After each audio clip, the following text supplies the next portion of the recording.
And good evening, folks, and welcome to tonight's edition of the Whitfield Report. I am your host, Sam Whitfield, broadcasting live here from NGC Studios in South Florida, and I want to thank you all so very much for joining me tonight, wherever you are in the past, present, future hour, if you're listening to this on the podcast or, on archive. But anyway, I appreciate you guys tuning in. If you're watching this live, we have a great show for you tonight. A little bit more of a diverse show. But anyway, I want to thank you all for hopping in. Contact info as usual. You can follow me on Twitter and Instagram at @SamDeBer_NGC. Hashtag Whitfield Report. You can follow me on Gab and Parler at Sam Whitfield. Facebook.com /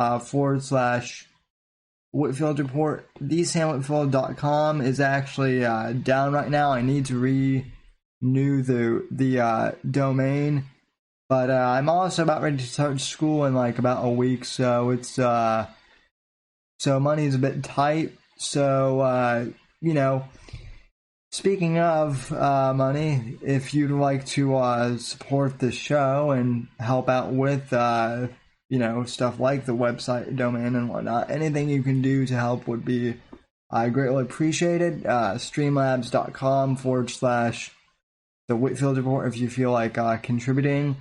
I only use the money I make from this show to put back into this show. So anything that I do earn from the show is greatly appreciated. And as always, you can subscribe on iTunes and Spotify or wherever else you get your podcast. And if you're able to, please leave us a 5-star rating and review. And so far in the chat, we have let's see here. In the YouTube chat, we have, Apex Gamma and Alan Powell. And Apex is co-hosting for this evening, so welcome back to the show, Mr. Gamma. Hi, Sammy. Hi, chat. How you doing tonight? Well, I'm doing well. I hope you're doing just as good as I am. Well, I'm doing well. I can't speak to how well you're doing, but I'm significantly more sober than this time last week. So I don't know if that's off to a better start, but it's certainly a less embarrassing start for me. Well, I think last week's show, I laughed and I was entertained, and we got a lot of good views on the clips, and that is one thing I want to bring up, because last week's show was kind of all over the map, but what you have to understand is, and I hate using that term because of a certain dweeb on the internet, but in this case I will allow. What you have to understand is, we here at the Whitfield Report, we don't take ourselves too seriously, unlike some other, internet personalities. We're willing to poke fun at ourselves and each other here. And, that's exactly what we did last week. So, and, fucking Alan Powell in the chat, he parodies himself all the time. On his channel, the man lives for self-parody, basically. Well, last week was less of an adventure in content and more of a that's why the drunken your retard rant came out, because I was trying to drunkenly explain that I'm just retarded, and when I come on your show, you're like my tard wrangler. You just kind of guide me in the right direction, or whatever direction you feel appropriate. Yeah. So also we have talk Tacoma Hooligan on D Live. Thank you for the lemon. And he says he just heard this podcast an hour ago. Well, that's impossible, Tacoma Hooligan. You must have downloaded last week's episode because this episode is live right here now. If you're watching on D Live, that is. So, but anyway, Well, it's live anywhere you're listening to it right now, Sam. I mean, yeah, whether it's on YouTube or elsewhere. Yeah, although, with YouTube and us playing DNC footage, I'm not sure how long it's going to stay up on air. But anyway, that's what we're going to be covering tonight is the DNC. Now, first off, Apex, I want to ask you, did you catch any of the DNC last week, or were you like me and did you pretty much say, fuck it? I'm not interested. Well, I thought it was interesting that when I on two separate days went to watch a show on Hulu and then went to watch a show on Netflix, that they were both right there plastered on the front. Like, it's the first, you know what I mean? Like where they put new releases and shit. Yeah. Live footage of the DNC coverage, which I'd never seen before on one of those platforms. Maybe it had been there and I just didn't notice, but either way, I thought it was really funny that they were doing that. And no, to answer your question, no, because the only Democrat that I really care at all about is Tulsi Gabbard, and she was not invited in any way, so I had no real interest.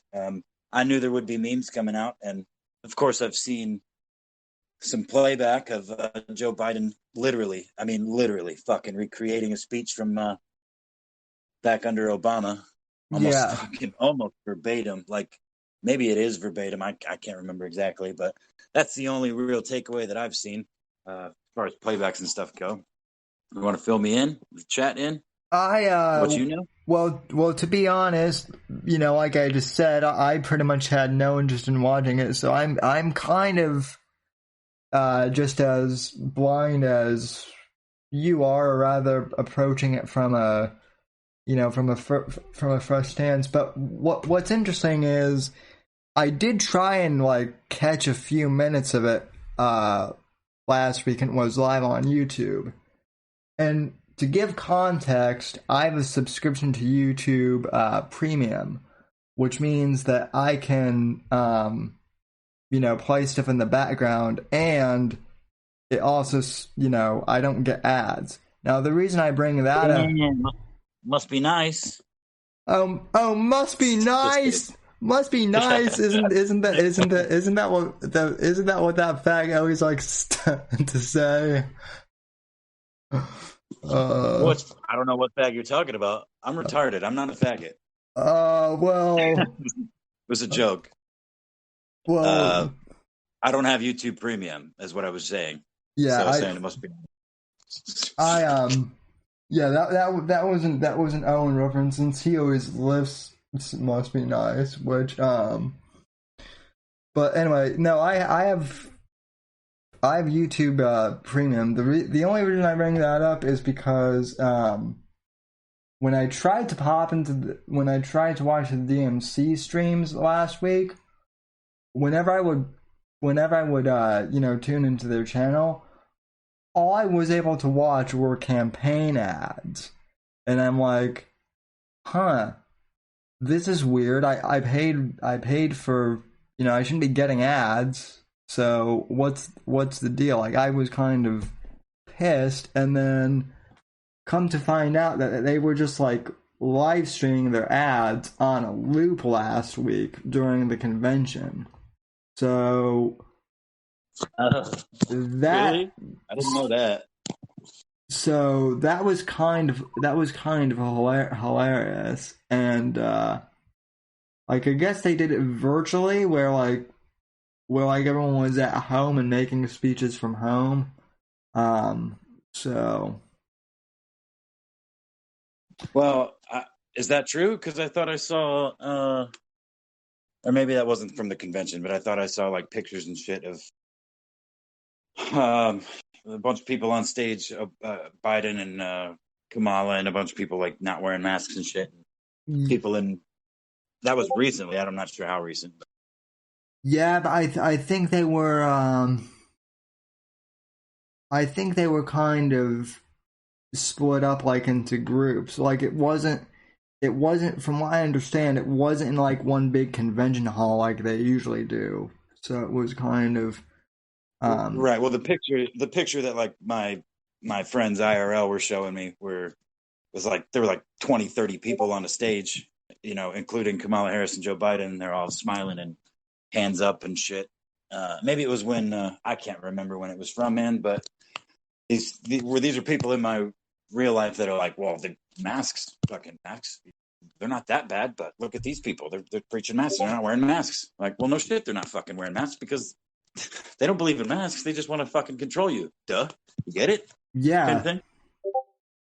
Yeah, no, totally. That was a good point. And then some of the people that were wearing masks, like news commentators and whatnot, it was kind of funny because when they were trying to speak, like even with microphones, it came out all muffled. So it was like, and it's like, yeah, obviously you have a fucking cloth over your face or whatever, so obviously it's going to sound muffled. That's no shit. Try talking to people from 6 feet away, while social distancing and trying to understand what it is they need and explain to them the answer to whatever the question they have is. Like I fucking feel bad for.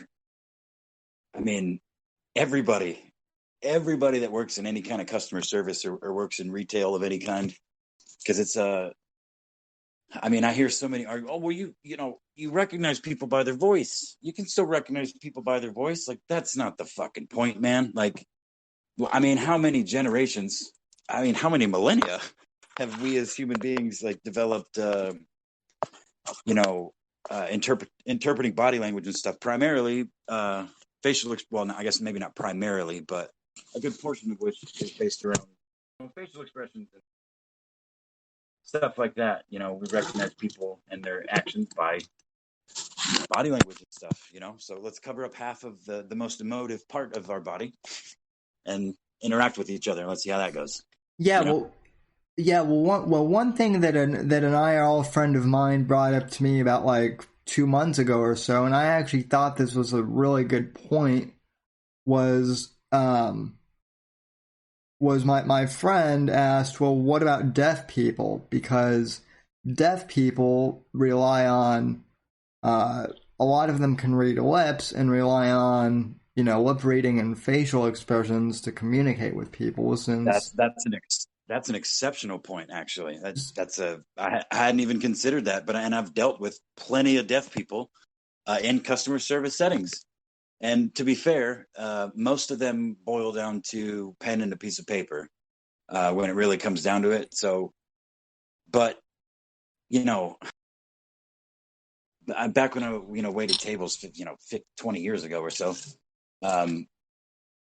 there was a couple of deaf couples that would come in, and the first interactions are always nerve-wracking for you as a non-deaf person because you walk up and go, "How you guys doing today?" Okay, cool. And they're just looking at the paper, looking at the menu. Well, can I get you guys something to drink? And they just continue looking at the menu. And then they put one of them eventually, oh, notice you're there, and start doing sign language to you. Yeah. But, they can, again, the horror on my face when I'm, after like 10 seconds being like, these fucking people for real in my own head. They became, longtime customers and first name basis kind of thing. But ultimately, even still without a mask and trying my hardest, it would almost always come down to pen and paper. But it is a valid point, even people that can hear, that's a good extreme example though, but that's basically the point that I was trying to make, how much of I think it actually is proven that most of our interpretation of human interactions with one another is based on body movement and less like facial expressions and actual words. But even still, I think the face is a pretty big chunk of that. In my experience anyway. Oh yeah, well I also think it's really ridiculous that like that that like schools and colleges too are now requiring.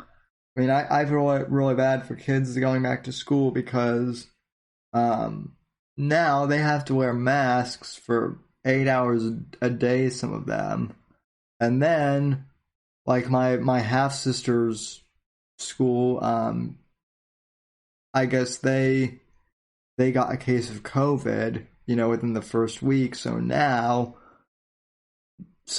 she's back to online schooling from home, and it's only the first week. So it's like Well, I mean, oh my yeah, just god. yeah, the kids. I mean, the kids. That's not. I don't agree with that. I mean, it's already like kids under what is it, 8, I think, or something like that, should not be wearing masks. That's fucking science. There's literally no reason for it. But I mean, yeah, those kids. It's definitely. I don't know. I guess depending on personality and temperament, some of them will adapt more easily than others. They don't. Unfortunately, don't know a lot of the freedoms that older generations do. And some of them, I mean, some of the like younger kids, preteens that I have in my life, I actually find it kind of cool. They like the idea of wearing masks and making personalized things, and that's fine.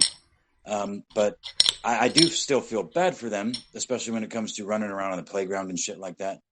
But as Yeah. I've stated multiple times on this show and on Versa, like I think, think about the employees of these companies that are forced to wear these masks for 8 hours a day and do physical labor. Oh Like, yeah. some of it's not that real major of physical labor, admittedly, and there's a lot of construction workers, types of construction work that requires all types of PPE and shit that they got to wear for 8+ hours a day. But the difference that I argue is that most of those people choose that job, and a lot of these degenerates that work in retail and the lower ends of the working class, I guess you could say, myself included, they don't have a whole lot of options because they aren't educated or have mental illnesses or whatever, you know what I mean, that prevent them from succeeding at higher jobs. So they don't have a choice but to work in McDonald's, you know what I mean. So We get it, Apex. You said last week that you're retarded. You don't need hey, to. well, that's been nullified. The Dick Laurent channel confirmed public service announcement. Apex Gamma is not retarded, so we're gonna lay off that.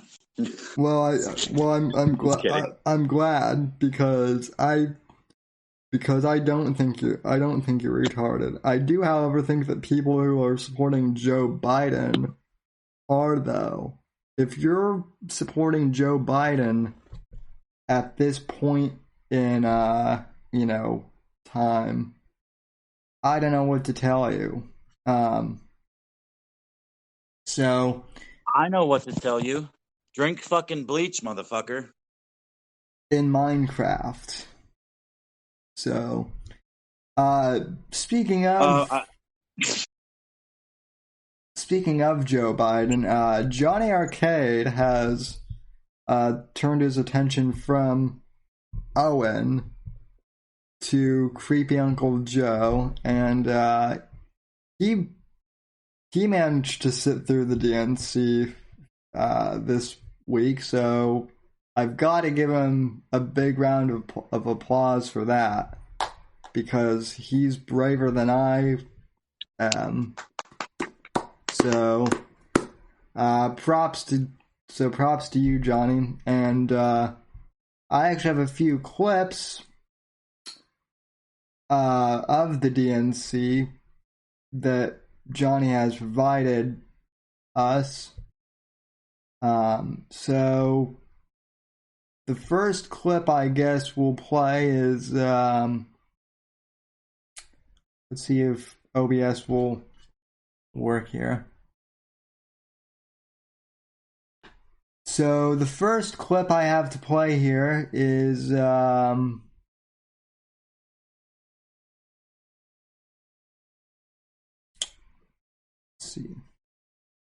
Joe Biden lies about Charlottesville, and so that's the first thing I want to bring up. So Biden brought up Charlottesville and that whole incident, which happened 3 years ago, and the Dems still love to bring up that one incident of white supremacist violence, which, although it was horrible, that was like one time. Yet they failed to, talk about Black Lives Matter. So here is Biden talking about Charlottesville and bringing up this old dead horse again. Will we be the generation that finally wipes out the stain of racism from our national character? I believe we're up to it. I believe we're ready. Just a week ago yesterday was the 3rd anniversary of the events in Charlottesville. Close your eyes. Remember what you saw on television. Remember seeing those neo-Nazis and Klansmen and white supremacists coming out of fields with lighted torches, veins bulging, spewing the same anti-Semitic bile heard across Europe in the 30s. Remember the violent clash that ensued between those spreading hate and those with the courage to stand against it. And remember what the president said when asked? He said there were, quote, very fine people on both sides. It was a wake-up call for us as a country, and for me, a call to action. At that moment, I knew I'd have to run, because my father taught us that silence was complicity. Except for the fact, Uncle Joe, that Trump never said that the neo-Nazis were fine people. He said that with exception to the neo-Nazis, there were fine people at Charlottesville. Those who were, wanting to protest to take the statues down, and then those who were wanting to petition for the statues to be taken down but put in a museum or something like that to preserve history. Apex, we've never really talked about Charlottesville in particular, I don't think, because I don't think I knew you when that happened, but I'm curious, do any of your liberal friends ever bring up Charlottesville, ever? That's funny that you say that, because my one super libtard friend, who's, again, my oldest friend in the world, and I love him to death, he still, even before Biden brought it up, which is why I think it's kind of prophetic that he did, he used that. He used Charlottesville when he would pin me in these, well, not pin me, but when we'd get heated in these arguments, and he's good at debate. That's the thing, and I am not, especially when I start to get wound up, and he'll take the conversation from one, where it started, and lead down some different path where I end up lost, and I end up looking stupid somehow. But the point never gets answered, and he never addresses it. But with Charlottesville, he's brought it up multiple times because he keeps bringing up this secret. I mean, it's fucking NPC talk, man. Like the secret alt-right white supremacists that exist in the country that are, just waiting for their moment to strike.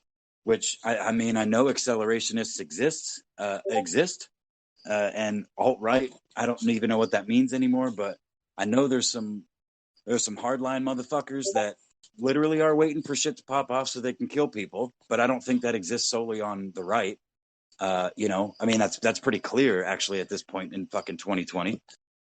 But Charlottesville is cited by him over the last year or two as proof, as it was touted in the media that white supremacists exist. Look, here they are marching with fucking $5 tiki torches that they bought at Dollar General.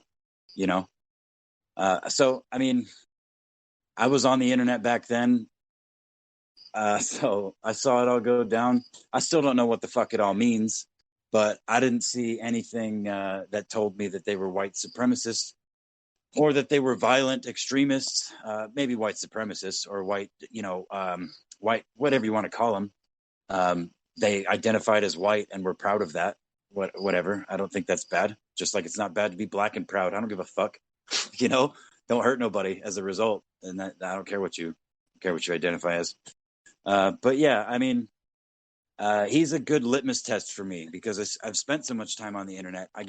It's easy to get confused or lost rather in certain lines of research or just certain lines of thinking of certain political ideologies or whatever.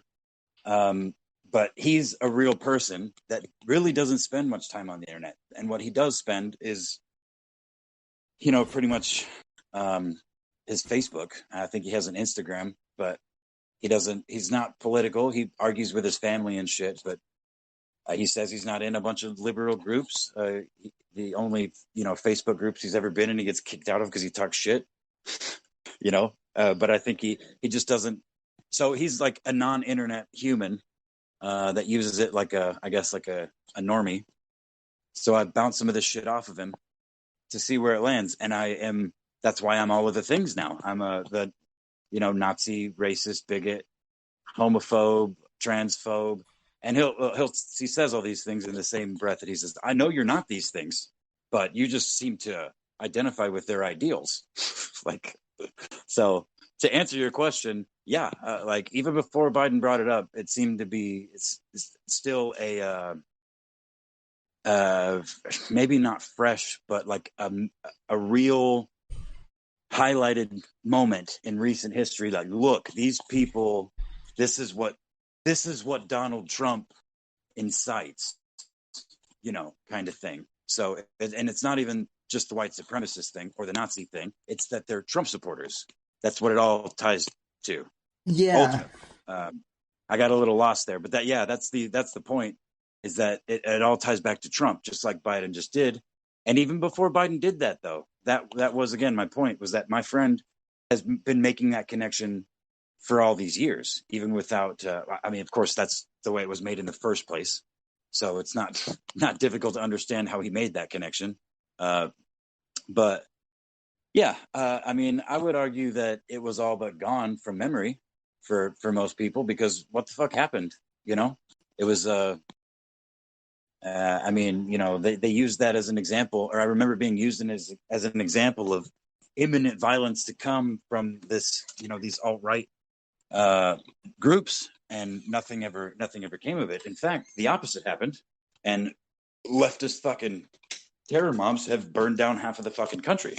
So yeah, well, look, I've always said from the beginning, like, even before Charlottesville happened, I was telling people not to go, I was telling, members of this audience not to go to Charlottesville, because I figured that, the whole Unite the Right thing was not going to be what people thought it would be. And, of course, it turned out that it wasn't. It was a neo-Nazi rally. And, it was a small group of, a-holes who... Well, Sammy, there were fine people on both sides, all right? Yeah. And what Trump meant by that, like I said, was, he said, with exception to the, neo-Nazis, there are, fine people on both sides, who were just there wanting to, peacefully talk about the statues. But as Johnny points out in the chat, Biden said the same shit on 3 separate occasions, all word for word the same. And then, Johnny's also right in saying this is dangerous of Biden to label Trump supporters as Nazis. It gives the left the right to wipe us out. Yeah, and that's what you're seeing with Antifa too. Yeah, exactly. Yeah, and as Johnny also points out, there was a small group of KKK at Charlottesville, and they tainted the whole thing. And that's where all that publicity comes from, because again, it's been so long, and was barely paying attention. I don't remember all the details. It's also easy to get fucking lost in the truth because how the fuck are you going to find it in this day and age? Yeah, I actually have some. I actually have some conspiracy theories out there that, one of my more conspiratorial theories is that Charlottesville was kind of like a setup to make the right look bad, right? Because you have this extremely, minute group of people, who are doing their racist shit or whatever. But yet all the, major news network cameras were just there, and were just so happened to catch it all unfold live, as it was happening. Coincidentally, I feel like, you could make the same argument now about the shit that's gone on since George Floyd died. Yeah. As much destruction and rampant fucking chaos and, just general ne'er-do-wells running around fucking shit up for their own, sick benefit or whatever, there have been legitimate protests and legitimate reasons to protest, but you don't see that. All you're seeing is fucking, Black Lives Matter activists burning shit down and people getting shot. And you know what I mean? So you're only that by nature, that's all you see. When you see the reports, it's so fucking hard to find. That's why it's so fucking hard to find the truth anymore. And I don't even know that it's possible because by now, who was that fucking CIA director decades ago that said something to the degree of when the public can't distinguish truth from fiction, then the disinformation campaign will be complete. And I feel like it's exactly where we are, because it's so hard. Even the people that can find the truth, you're never going to convince people that didn't find it with you of it. Almost, you know what I mean? It's very rare anymore because two people can look at the same fucking information and establish two completely different fucking narratives from it, aside from just the general headlining, clickbait journalism, that's been, rampant since Jon Stewart, whatever he did to the news back when the Daily Show became so popular, he kind of ruined an entire generation, in my opinion.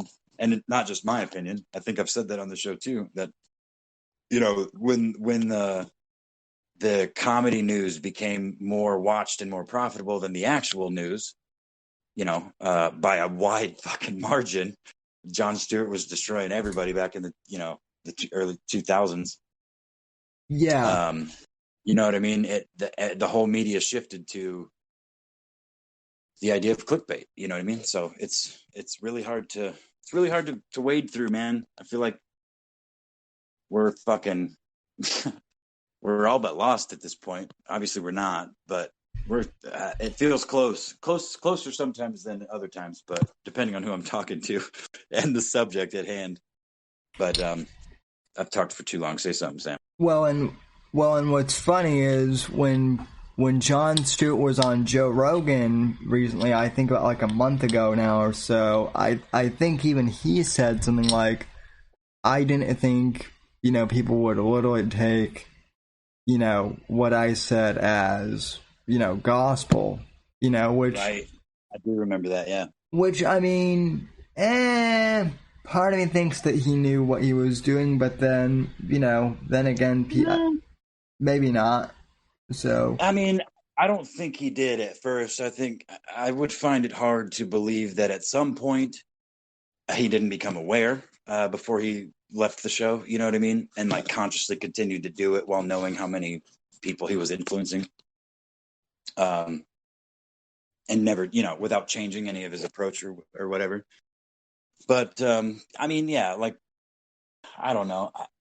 I don't like the approach that everyone in entertainment is automatically bad, or anyone in any field is automatically bad, be it cops, be it actors, be it politicians. You know what I mean? Like, there's obviously a scale for all of those things, and just generally speaking, most politicians are not great people. But in my experience, but that's not. No. You know what I mean? I mean, I've had the same experience. You know, most politicians on both sides are, you know, kind of shady, and that's the other thing too, is people are like, oh, well, you think Trump is a god, and you know, you worship at the altar of Trump, and it's like, listen, I don't worship at the altar of anyone except for, you know, God, but the Lord God. That's right. And you know, I like some of the stuff that Trump, you know, has done. I think Trump is hilarious. You know, too. I think that's pretty hard to deny, that, you know, he has a sense of humor about things. But, you know, when Trump makes a mistake, I'm not one of these people who, you know, I realize that the man is not infallible. He's human like all, you know, all of us. He's gonna, you know, he's gonna mess up, and has in some ways. But, and again, I know some people in the audience are gonna hate when I say this, but at the end of the day, we do have two choices. We can either pick Biden or Trump, and when it comes to, you know, and yeah, we don't have to choose the lesser of two evils. Well, unfortunately, in this world, we kind of do. And so, when it comes to choosing the lesser of two evils, if we want to, you know, think of it in that way, I'm gonna fucking choose Trump every single time. Well, that's like the when I am able to cut through my buddy's debate tactics and argument skills, and I can get him down to, because as I've mentioned before, like, he'll go on these Obama praising little bits as like comparing Obama to Trump, and I'm like, I pull up fact after fact after fact about, he's like, well, you know, the biggest thing that he comes down to is, well, Obama sounded more like a politician, which is not uncommon. You know, this whole return to normalcy thing that it's been running on for a while now. Like, well, I don't care what they do as long as they sound like they're doing what I want them to do, kind of thing. But when I finally break him down, he will land on the ultimate atheist, nihilistic fucking burn it all fucking down. I don't care about anything. I don't want either of them to win, kind of thing. And I'm like, that's where I always lose him, because I can get him so close to being like, well, wait a minute, dude. You have a fucking 1-year-old daughter, a wife, and a house, and a career. You know, I use the simple argument with borders with him. Like, so you're going to tell me that you're going to keep. So not only are you not going to build a fence on your property, but you're going to keep your doors unlocked and open. Because why even put doors on your fucking house if you believe everybody should go anywhere and private property is not a thing? But I got kind of off there. But he gets, ultimately, when I'm like, seriously, which of these two do you think is a better option, Biden or Trump? He'll, you know, snarkily will answer Biden. But when it comes down to it, he's like, I don't want either of them to win because I want everything to burn. I don't want any. He fucking hates Christianity, even though his entire family is pretty devout. He thinks it's the worst thing that's ever happened to the world. He's pretty firm on that. Which, I mean, I get the arguments, some of his arguments, but he won't you know, he's the type of person that doesn't listen to the other side. You know. Which I kind of got lost there, man. But ultimately, what I was trying to say is he will retreat to a position of absolute nihilism when I really pin him on, well, wait a minute. How can you support fucking Biden or Obama when you hate Trump for this if they've both done this and worse than what you're accusing Trump of on fucking record? And Trump hasn't actually done that. You're just inferring from, his use of the word thugs. Obama used the word thugs when people were rioting in Ferguson. So did Biden. You know what I mean? Politicians are all fucked. They all need to fucking. We don't need a system at all. Fucking destroy the government completely. We can just live as happy communities like fucking cavemen, and everything will be great because all humans are just awesome all the time, and we'll take care of each other because that's what humans do. Like, grow the fuck up, man. Yeah, I mean, and that's kind of the whole. That's kind of the whole thing that I've encountered too, because there are those nuts on the right somewhat too, and I actually encountered a nut on Twitter who was another accelerationist who was saying, you don't understand what Owen is trying to do with the whole Bertaria thing. It's all going to go to shit anyway, so, we need a community like Bertaria, and it's like, and I was like, hold up, A, Bertaria is a Ponzi scheme, and B, so we're just going to become like little tribal communities because we've all, decided just to say, fuck it, we're done with the American experiment because it's too tough now. I mean, that's kind of what has irritated me on both sides, is we have like the super, I mean, and this isn't everyone, but we have the two fringe sides that just want to see everyone, that want to see everything burn down, and it's more annoying than anything because they're not gonna be the ones running shit if that happens, and they don't Exactly. They don't realize it. So, well, I mean, I think that's part of the problem, though, is the extremes on both ends are the highest population on the internet. I don't have any facts for that, but it just seems that way to me. Oh yeah, that, like, you know what I mean? The most active people on the internet are. I would guess are on the extremes of both sides of the political spectrum. The people with 25 YouTube accounts and fucking, it's, what I mean? The fucking trolls on both sides, the shit posters on both sides, the political activists on both sides.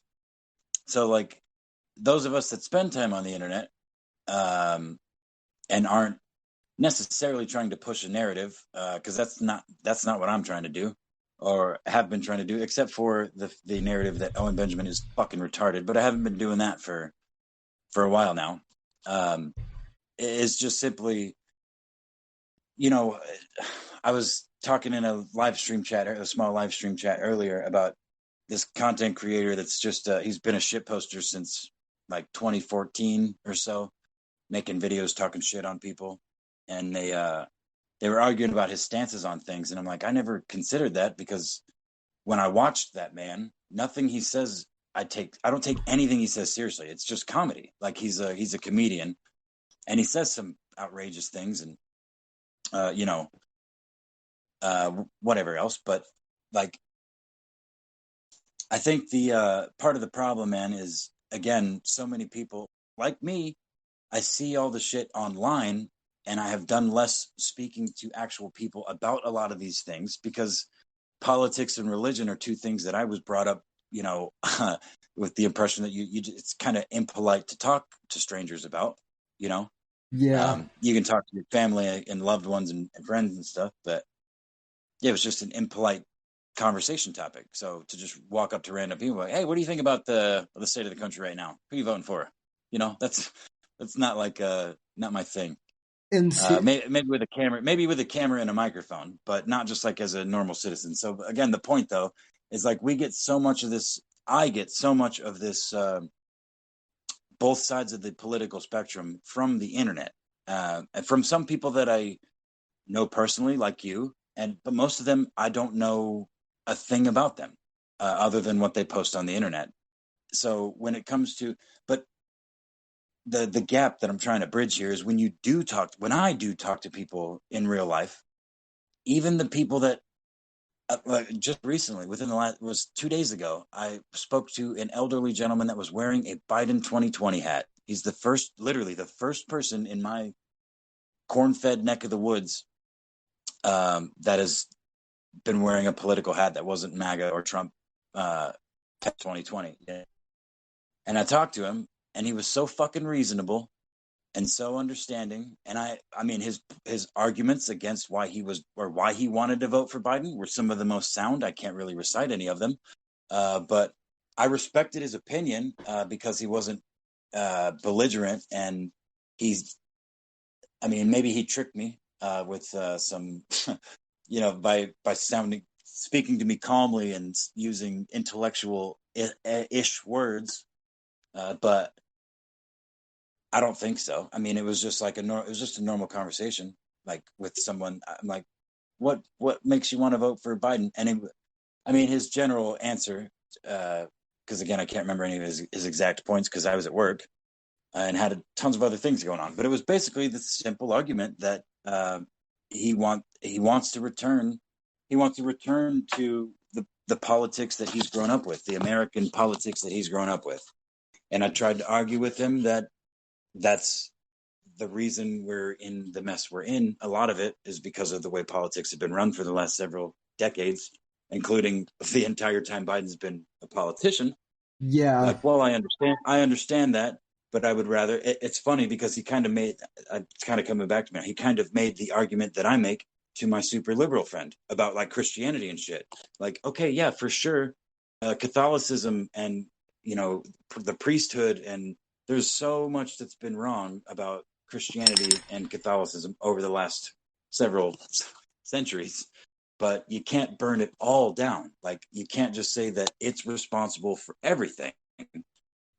And that's kind of the argument this guy was trying to make. Like, yeah, well, I don't think the bull in the china shop is the answer. I think if we can backpedal that a little bit, we can save this and that and the other. And I ultimately didn't agree with him, but like I said, he made an intellectual enough argument, like far beyond anything that I've seen or heard from, the online leftist, because that's just all spurging and yelling, you know what I mean? So I think that's what's missing, is conversations in public with people about a lot of these things, Yeah, well, honest conversations, without all the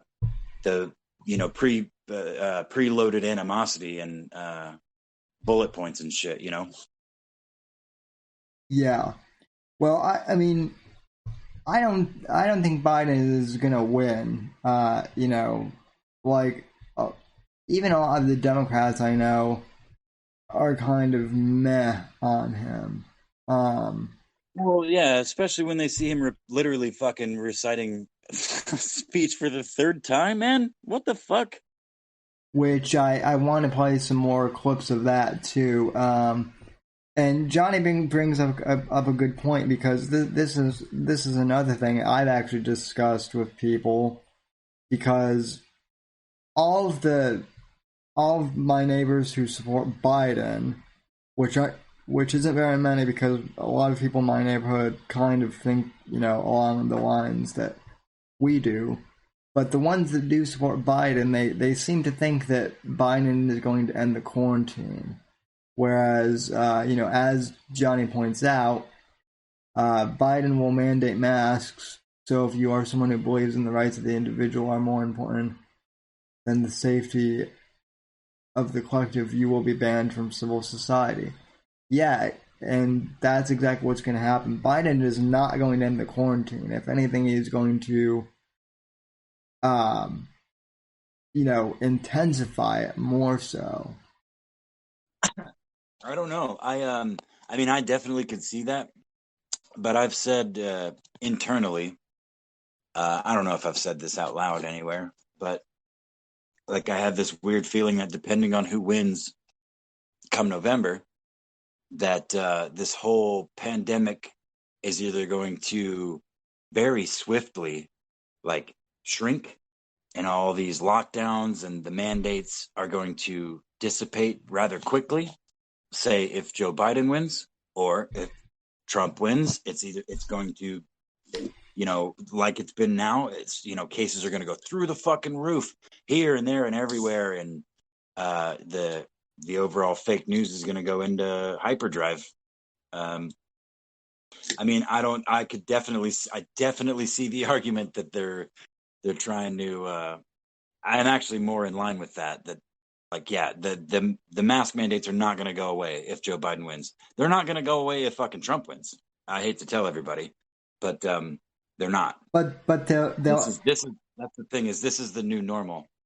It's been a meme for a minute, but no matter who wins, get used to fucking masks because it's control. Period. No matter who's running the White House, it's they have to control us, and if they can, they will. Yeah. And Johnny just brought up a point which made my skin crawl. If election can't be decided, then Pelosi takes over as sitting president. Yeah, Well, I think we would have. I mean, I hate to be brutal about it, but I think something like that would bring out the extreme extremists, and I mean that would, dude, that would be so bad. That would be so bad.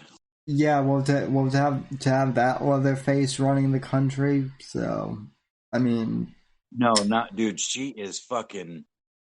That is a reanimated corpse several times. I can't even.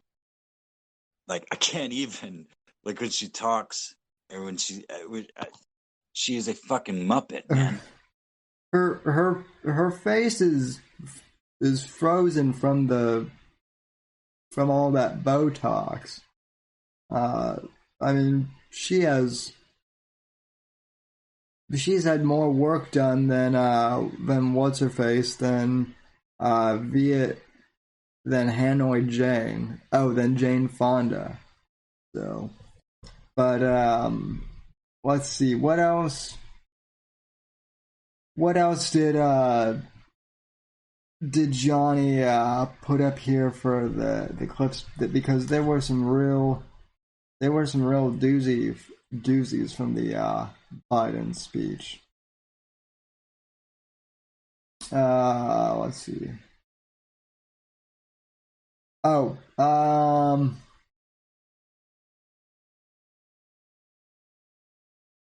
I think.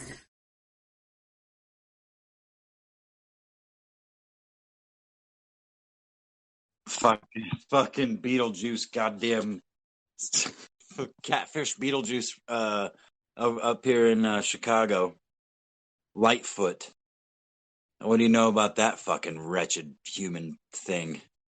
Not much. Want to inform me on that? Well, she looks like Beetlejuice mixed with a catfish. Oh yeah, her. She's fucking terrible, dude. The Portland mayor. I mean, Chicago's close to me, and so that's basically local news for me. And honestly, it's so close that I've kind of avoided paying too close attention to the things that she's saying and doing, because I might just feel the need to do like that flat Earth dude and build a rocket and fail at proving that the Earth is flat and smash the fuck into the ground and leave the planet forever. That's a long way of saying I would fucking kill myself, which is a joke. But damn, I forgot. I lost my point. Yeah, who will co-host the show with me if you go, Apex? I don't know, man. Scorpio did a pretty good job. Scorpio does do a pretty good job, but he's the Galen chief. He's too busy running Gamma Ops, so yeah, and he's not retarded enough. Like, you need to I don't know. I don't know what the point was. Anyway, he's not. And he's not gay enough. He's not gay enough either to take Johnny Arcade's place. So either. So that's true. Nobody's gay enough to take Johnny Arcade's place. Although I guess Semper is trying. So. Well, wait a minute. I mean, if we're talking about gayness, I think Eric might be top of that mountain.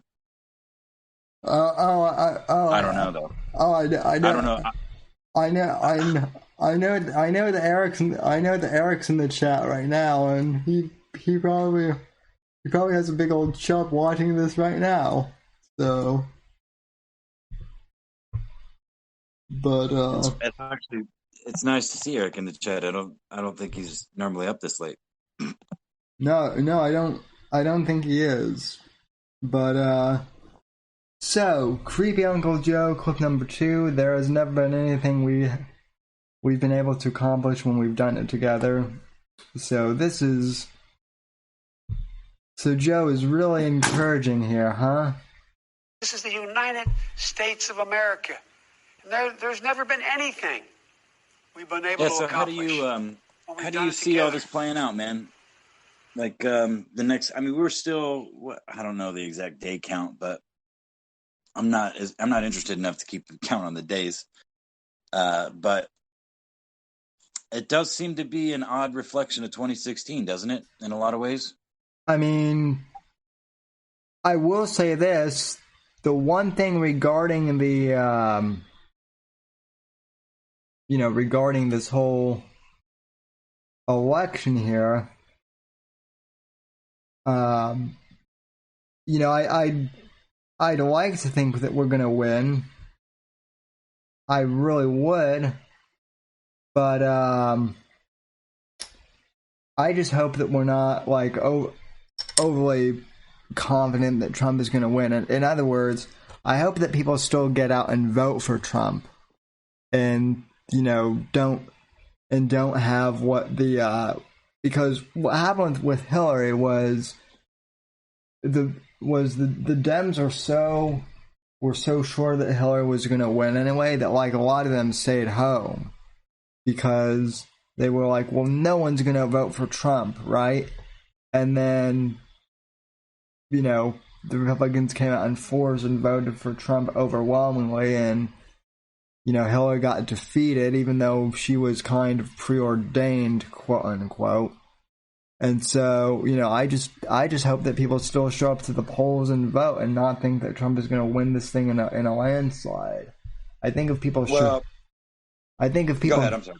I think if people show up, Trump is definitely going to win. But I just hope people aren't overly confident, because I'm not. Fucking 2020. No. Fucking 2020 has been a weird-ass year. Anything can fucking happen between now and December. Fucking aliens. Isn't it? Fucking aliens could invade. So. I was gonna say, it's such a weird, like, what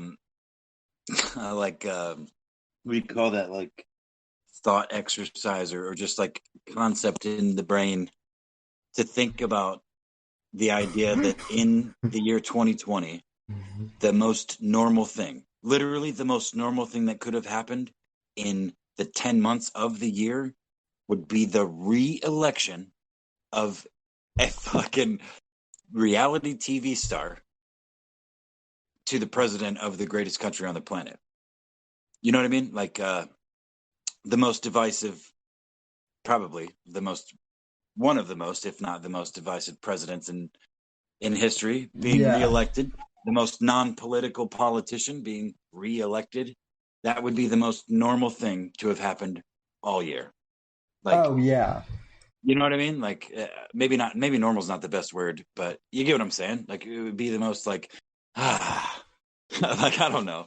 Yeah, for me, if Trump gets reelected, I'll kind of be like, oh, well, thank God this year isn't completely fucked. So, well, that's only step one, though, man. Because I feel like the inevitable result of him being reelected is the fucking Spinal Tap would say turning that shit up to 11 against him, including perhaps assassination attempts, both on him and cabinet members and fucking other like, you know what I'm saying? Like, I could see it going real dark, real fast, because they've tried all the subversive shit. And I mean, I say they, the proverbial they. I don't know who the fuck they are, but Deep state, not just the Democrats, deep state, Democrats, Israel, Mossad, fucking George Soros, yeah, Turkey, Russia, China, fucking China,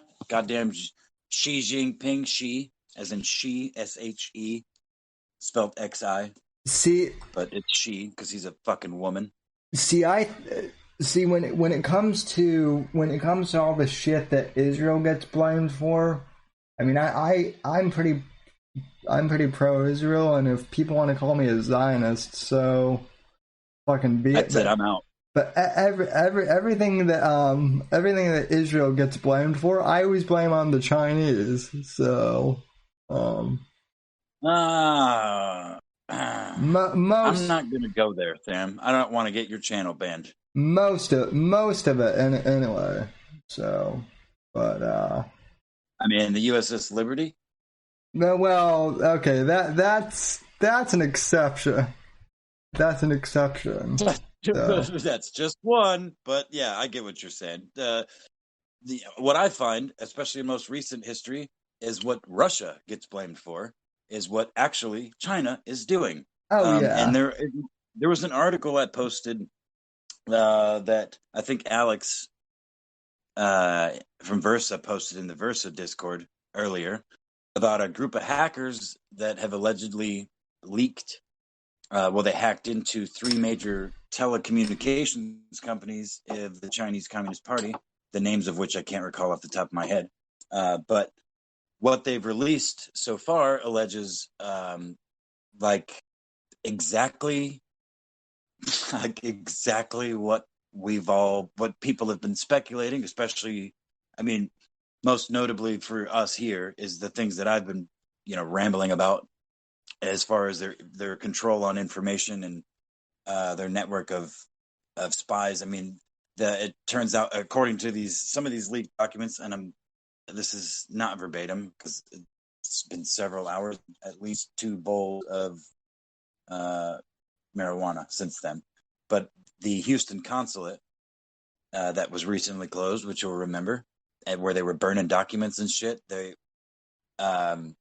these leaks that these hackers allegedly hacked into proved that there were military officials in that consulate there for espionage purposes with fake IDs and shit that had gone in and out.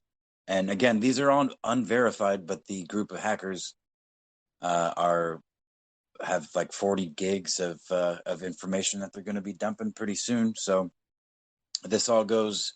I expect more of it. The tweet that I posted, I think, or at least I intended to say, expect more of this shit as this great fucking iron curtain across Asia comes down once again.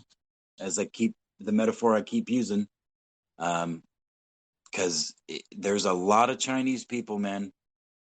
There's a lot of Chinese Communist Party members, rather, but there are way more Chinese people, and there are way more people just in general on the planet. And freedom tends to, maybe not freedom, because we're not even fucking free here, but that sort of oppression that they've been dealing with over there for the last several decades, it just can't last, man. It just won't, especially in an age where information is so freely flowing. As much as they try to restrict it, they won't, they can't, they haven't, you know what I mean? So it's just, I feel like we're watching, like I said, maybe not last week because I was fucking wasted, but maybe the week before, that it's weird watching the pieces move in such dramatic ways as I feel like they are now. I mean, I don't.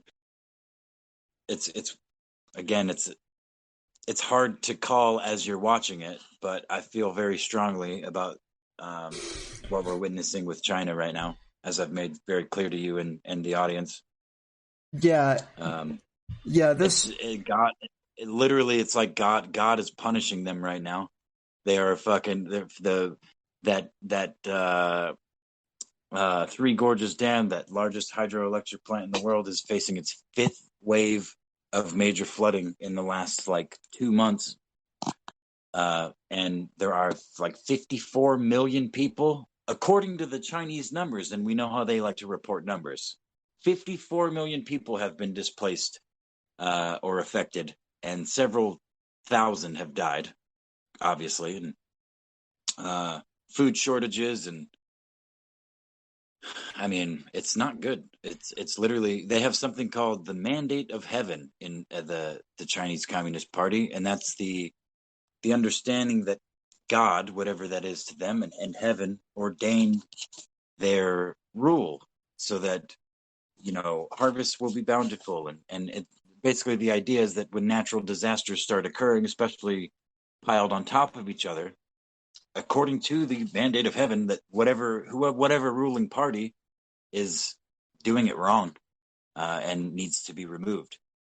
And on top, when you think of, if you just, maybe it's just me because of the things I pay attention to on the internet, but the shit that's been happening over there, it's been snowing in the middle of summer. And again, all these massive floods and random lightning strikes causing giant fireballs all over the place. And China's huge, so of course, random shit's going to happen all over the place. But it just seems like it's almost, it actually is biblical, because there's literal rivers running red and shit, which is not the first time it's happened. But again, on top of everything else, it's hard to ignore as somebody not super religious, but definitely faithful, and somebody who hopes for the continued existence of the human race, and looks for the brightest light towards that. I don't really give a fuck about much else, but persecuting and the Muslim Uyghurs and the Falun Gong. I mean, we don't even know the truth about all that shit yet. No, and we will. Yeah, hopefully we're all around to discover what that truth is. That's what I'm kind of hoping for. Well, that's what I refer to when I say that once that Iron Curtain comes down and the rest of the world is able to see the atrocities, I think that will be a watershed moment for the rest of the world, because these people like my friend, who really is, and I mean really, truly, and I know this, is a good person in his heart, generally speaking. They're so ideologically driven because things are so fuzzy. Everything is so fuzzy. But I think why I think it's so important is because when their mass censorship falls, and the people that have been in the Chinese Communist Party not rocking the boat, but not agreeing with anything that's happening and amassing evidence and shit, because I guarantee you there are thousands of those people in the Communist Party now, and outside of it too. A lot of them end up fucking dead because they get caught, but there's smart ones. There's what is it? There's a billion of them, at least, Chinese people. But once the fucking regime falls and information can be extracted therefrom by both ours and other nations surrounding that are going to inevitably have to help. And again, when the normies see what's been going on in China and every fucking thing that they own that has a made in China stamp on it, and everything that they've argued in defense of communism or Marxism or, China's bad, but we're worse kind of thing. That's all going to go so far out the window so fast that I think it really will. I'm hoping for it like fucking tomorrow. Seriously, I don't wish any suffering on the Chinese people, which they're going to suffer, and they are suffering, and they have been. You know what I mean? Oh yeah. But the sooner it happens, the less they suffer in the long run, and the quicker, you know, I hope anyway, the rest of the world will become aware and privy to the true horror of, you know what? It shouldn't be a fucking secret, because what Mao has done, what Stalin fucking did, what Lenin did, that shit should be common knowledge, but it's not. I mean, somewhere near 100 million unnatural deaths under Mao, the birth of communism in China, which is more than fucking Hitler and Stalin put together, you know? Oh yeah. So, whatever. Oh yeah, they still don't know. They still don't know the numbers of Mao's, great, society. How many people got killed with that? And by the way, Robbie don't care in the chat says bright dude speaking. Yeah, Robbie, that is Apex Gala, the show's the show's co-host, who's only retarded when he's drunk. Let's say that. But other than that, that's not true. I am pretty retarded most of the time. I'm just it's like a magnifying glass on an ant when I've drank a 6-pack of high alcohol beer and then decide to drink really expensive, well, not really expensive, but decent whiskey, and then talk on the internet, but I'm not that bright. I'm really not. I honestly, I think like most of my generation and the generation after me, under me, and perhaps the one after that, I think there's a little bit of autism in there, somewhere floating around. But I joked about. Go ahead. Honestly, I mean, people say that I'm bright and I'm smart, but like I have an average IQ. My IQ is not 140, is not 147, and I get good grades, but they're kind of average. And college, I swear to God that some of the intellectual types, quote unquote intellectual types out there are all fucking idiots. That's what I've come to find out. Like, the smarter some people are, the dumber they are, if that makes sense. No, that makes perfect sense. My one of my stepdads growing up was a cyclotron engineer, which I find difficult to explain even now. But basically, the dude built pieces for particle accelerators, like the Hadron Collider. Not the Hadron Collider, but he built pieces for things like that. He was like, as far as engineering goes and technology, the dude was a fucking wizard. He was so smart. But put him in a room with more than one, actually, with anything other than dudes. But if you put him in a room with one remotely attractive female, much less more than one, in a social environment, I mean, you may as well just walk away, because the cringe will turn you inside out like a fucking spider that's been dead for 2 weeks. Like your limbs will curl up. The cringe will kill you. Literally will kill you. Yeah, he's retarded. He's socially fucking retarded, but one of the smartest people I've ever known at the same time. You know what I mean? So I feel like it's a give and take. If you're going to be really good at any one thing, you're going to lose it somewhere else. I think that's just the nature of life, man. Like, you lose your eyesight, you're going to get really good at hearing. Daredevil taught me that, but well,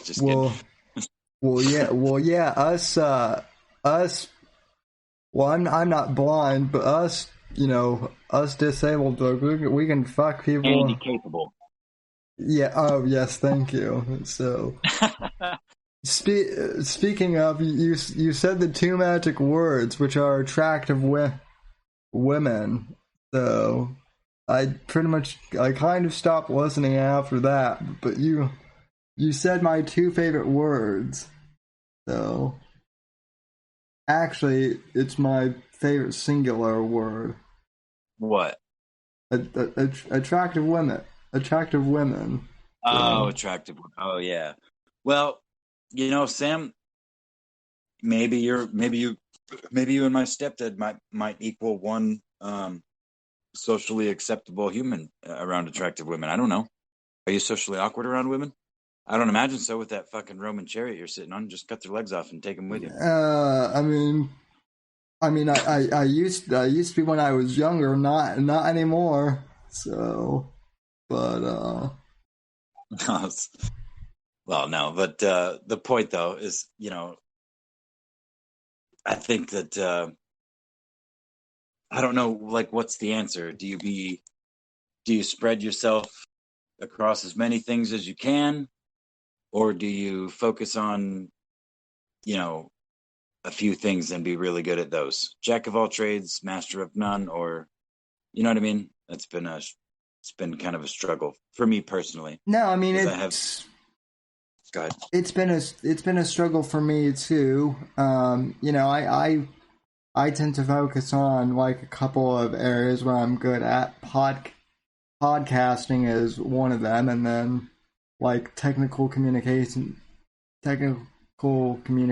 in general, which is what I'm studying in college.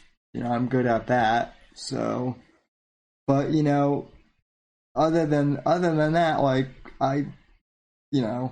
obviously I don't think we're meant to be good at everything, and I mean, I think people that try and be good at everything, they ultimately end up failing at more things than succeeding because they stretch themselves too thin. And I mean, I think we've seen clear cases of that, just in our time together witnessing some of these internet locales. So, but I think I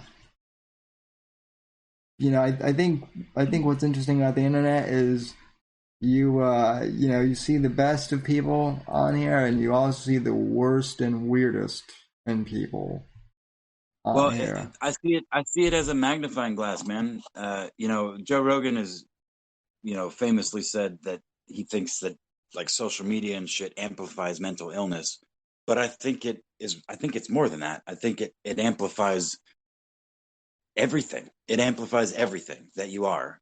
Especially the longer you spend on it and the more you put into it, it becomes a like a composite for you as a person. Which again, if there were some like master built AI that was like pre-built when the internet started, that's just been absorbing everything from everybody and knowing who it came from and the content, you know what I mean? Like absorbing it all, like we would be fucked already.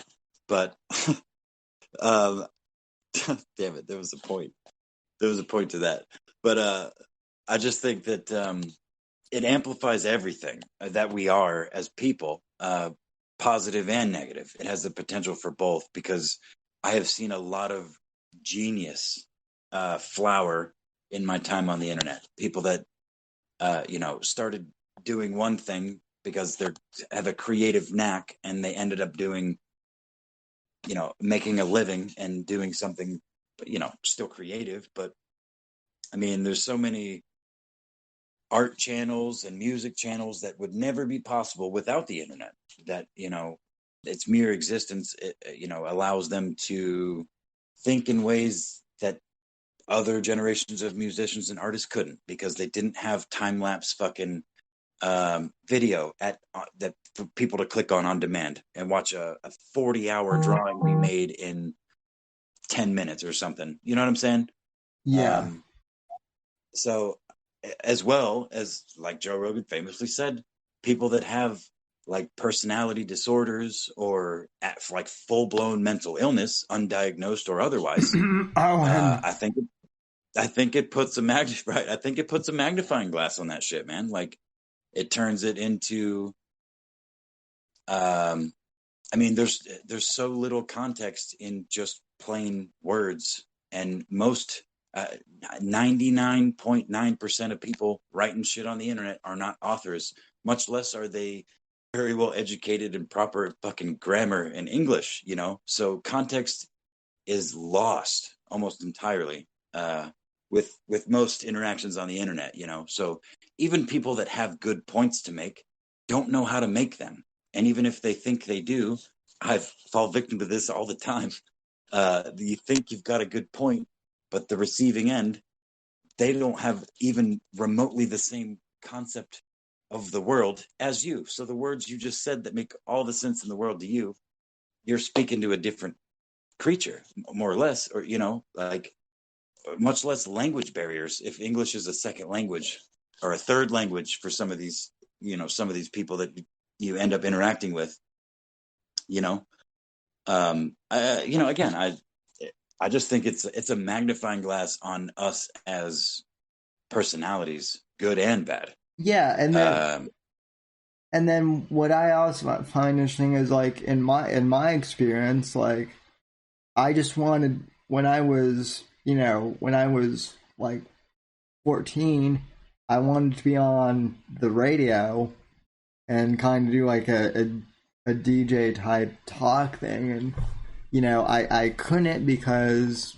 you know, at the time, like, you know, as radio kind of got corporatized, you know, there weren't any, you know, you couldn't like even the local radio stations wouldn't like hire me as an intern or, you know, whatnot. So I was just some dude who had to figure all this shit out on my own, and kind of, you know, dicked around with like early podcasting feeds, and, you know, I kind of like stumbled through this, but then lo and behold, I taught myself how to do this shit, and, you know, like, yeah, I'm not Joe Rogan, you know, levels of famous, but considering that, like, I've basically, you know, done this whole thing like independent, I think I've done pretty damn good for myself. And you know what? I'm still, you know, learning how to do this shit.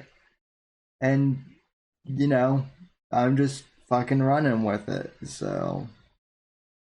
Well, that's something I've actually mentioned to you. I don't know if it was on air or in like just a, you know, personal chat, but like I like that you've been doing it for so long, because you're young, Sam, and I mean, in the grand scheme of things, to be fair, like, there's not a whole lot of success, quote unquote, that you have to show. I mean, of course, you got Ben Shapiro before Ben Shapiro was popular. You have many notable streams and stuff and things that have happened, but again, in comparison to the Joe Rogan types and the other like super successful podcasters, you know, you haven't necessarily reached that yet.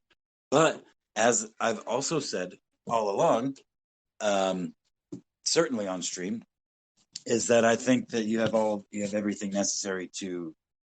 You don't have to be you don't have to be Joe Rogan, man. You know, but to make a living out of it, to do what you're doing now for a living, and I think you're young enough still, and you've been doing it long enough. I think you seem, as much as I know you, which admittedly is not super well, but I think well enough to surmise that you'll figure it out. I think. Well, I think you'll do great eventually. Well, you know? Well, thank you, Apex. Your PayPal transaction will be completed here momentarily. So, thanks for. Don't make me squirt live on stream, man. I've already been drunk here. Oh God, that's all. That is all we need is. So speaking of that weird kind of shifting to movies and whatnot. Hey, one thing I wanted to get your opinion on is what what do you make of the conundrum that Netflix is in now? So, Ooh, yeah. That's a surprise topic, Sam, and I can't believe I didn't think about that before the show because that's been fucking eating me up, man. Yeah. Personally, sorry. I think it's fucking disgusting. And obviously the movie's not even out yet, so we don't know what the fuck it is. But I watched the trailer because I watched the Rekieta stream, the Nick Rekieta stream about it, and then I watched his stream with Joshua Moon. And for those who don't know what we're talking about, I guess there's this new like French movie on Netflix, or that's going to come out on Netflix called Cuties, and I don't know what it's about, and I don't want to, but like all the promotional images, I basically like super sexualized children, basically. It seems like, and it's just. Well, I'm gonna look up the original synopsis because I don't know if I can. Oh yeah, okay, they changed it. Okay, so the synopsis of the movie is it is about 11-year-old who starts to rebel against her conservative family traditions when she becomes fascinated with twerking and a twerking dance crew. Hoping to join them, she starts to explore her femininity, defying her family's traditions. And that synopsis does not say it, but somewhere I read originally when the trailer first got launched, that it was about exploring over-sexualized society. It was worded in a way that it was like living in a world of an over-sexualized society. But in the short 1-minute trailer or whatever it is so fucking disgusting, dude.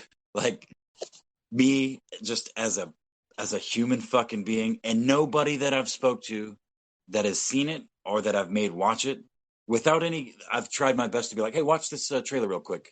Tell me what you think about this new Netflix show. Which at least in one case has been like, bro, what do you mean? Like, no. I'm trying to be unbiased to get your reaction because it's puke worthy, for sure. But no, I've not met anybody in person that has heard of it or seen anything about it. And even people that have argued with shows about 13 Reasons, whatever, wasn't it called 13 Reasons Why or whatever, that other Netflix show about fucking suicide? Oh, yeah. Yeah, see, I argued with my my old lady about that. And I never actually watched that show, but I watched some of it, and I didn't like it. I didn't like the implications for because it's a kid's show about kids, my arguments did not land with her at all. She's like, no, you don't understand. It's trying to talk them out of it. And I'm like, no, you don't understand. It's glorifying it. We argued fucking forever. We still have not come to a conclusion on that. But this one I brought to her. I'm like, what do you think about this? She watches fucking My 800-Pound Life and 18, what is it, Teen Mom, and all the garbage fucking shit on TV. And I may have even seen her watch, maybe just in passing, but those stupid pageant shows, which are no better, in my opinion. But at least they don't, I don't know, this trailer for this show and all the promotional footage and pictures and shit screams like pedo, dude. Like, it just screams pedo. Like, the zooming in on fucking little girls' crotches in the fucking trailer. You know what I mean? Like, real quick zoom. Like, you cut the shot. Nothing about that. Nothing about that speaks artistic to me.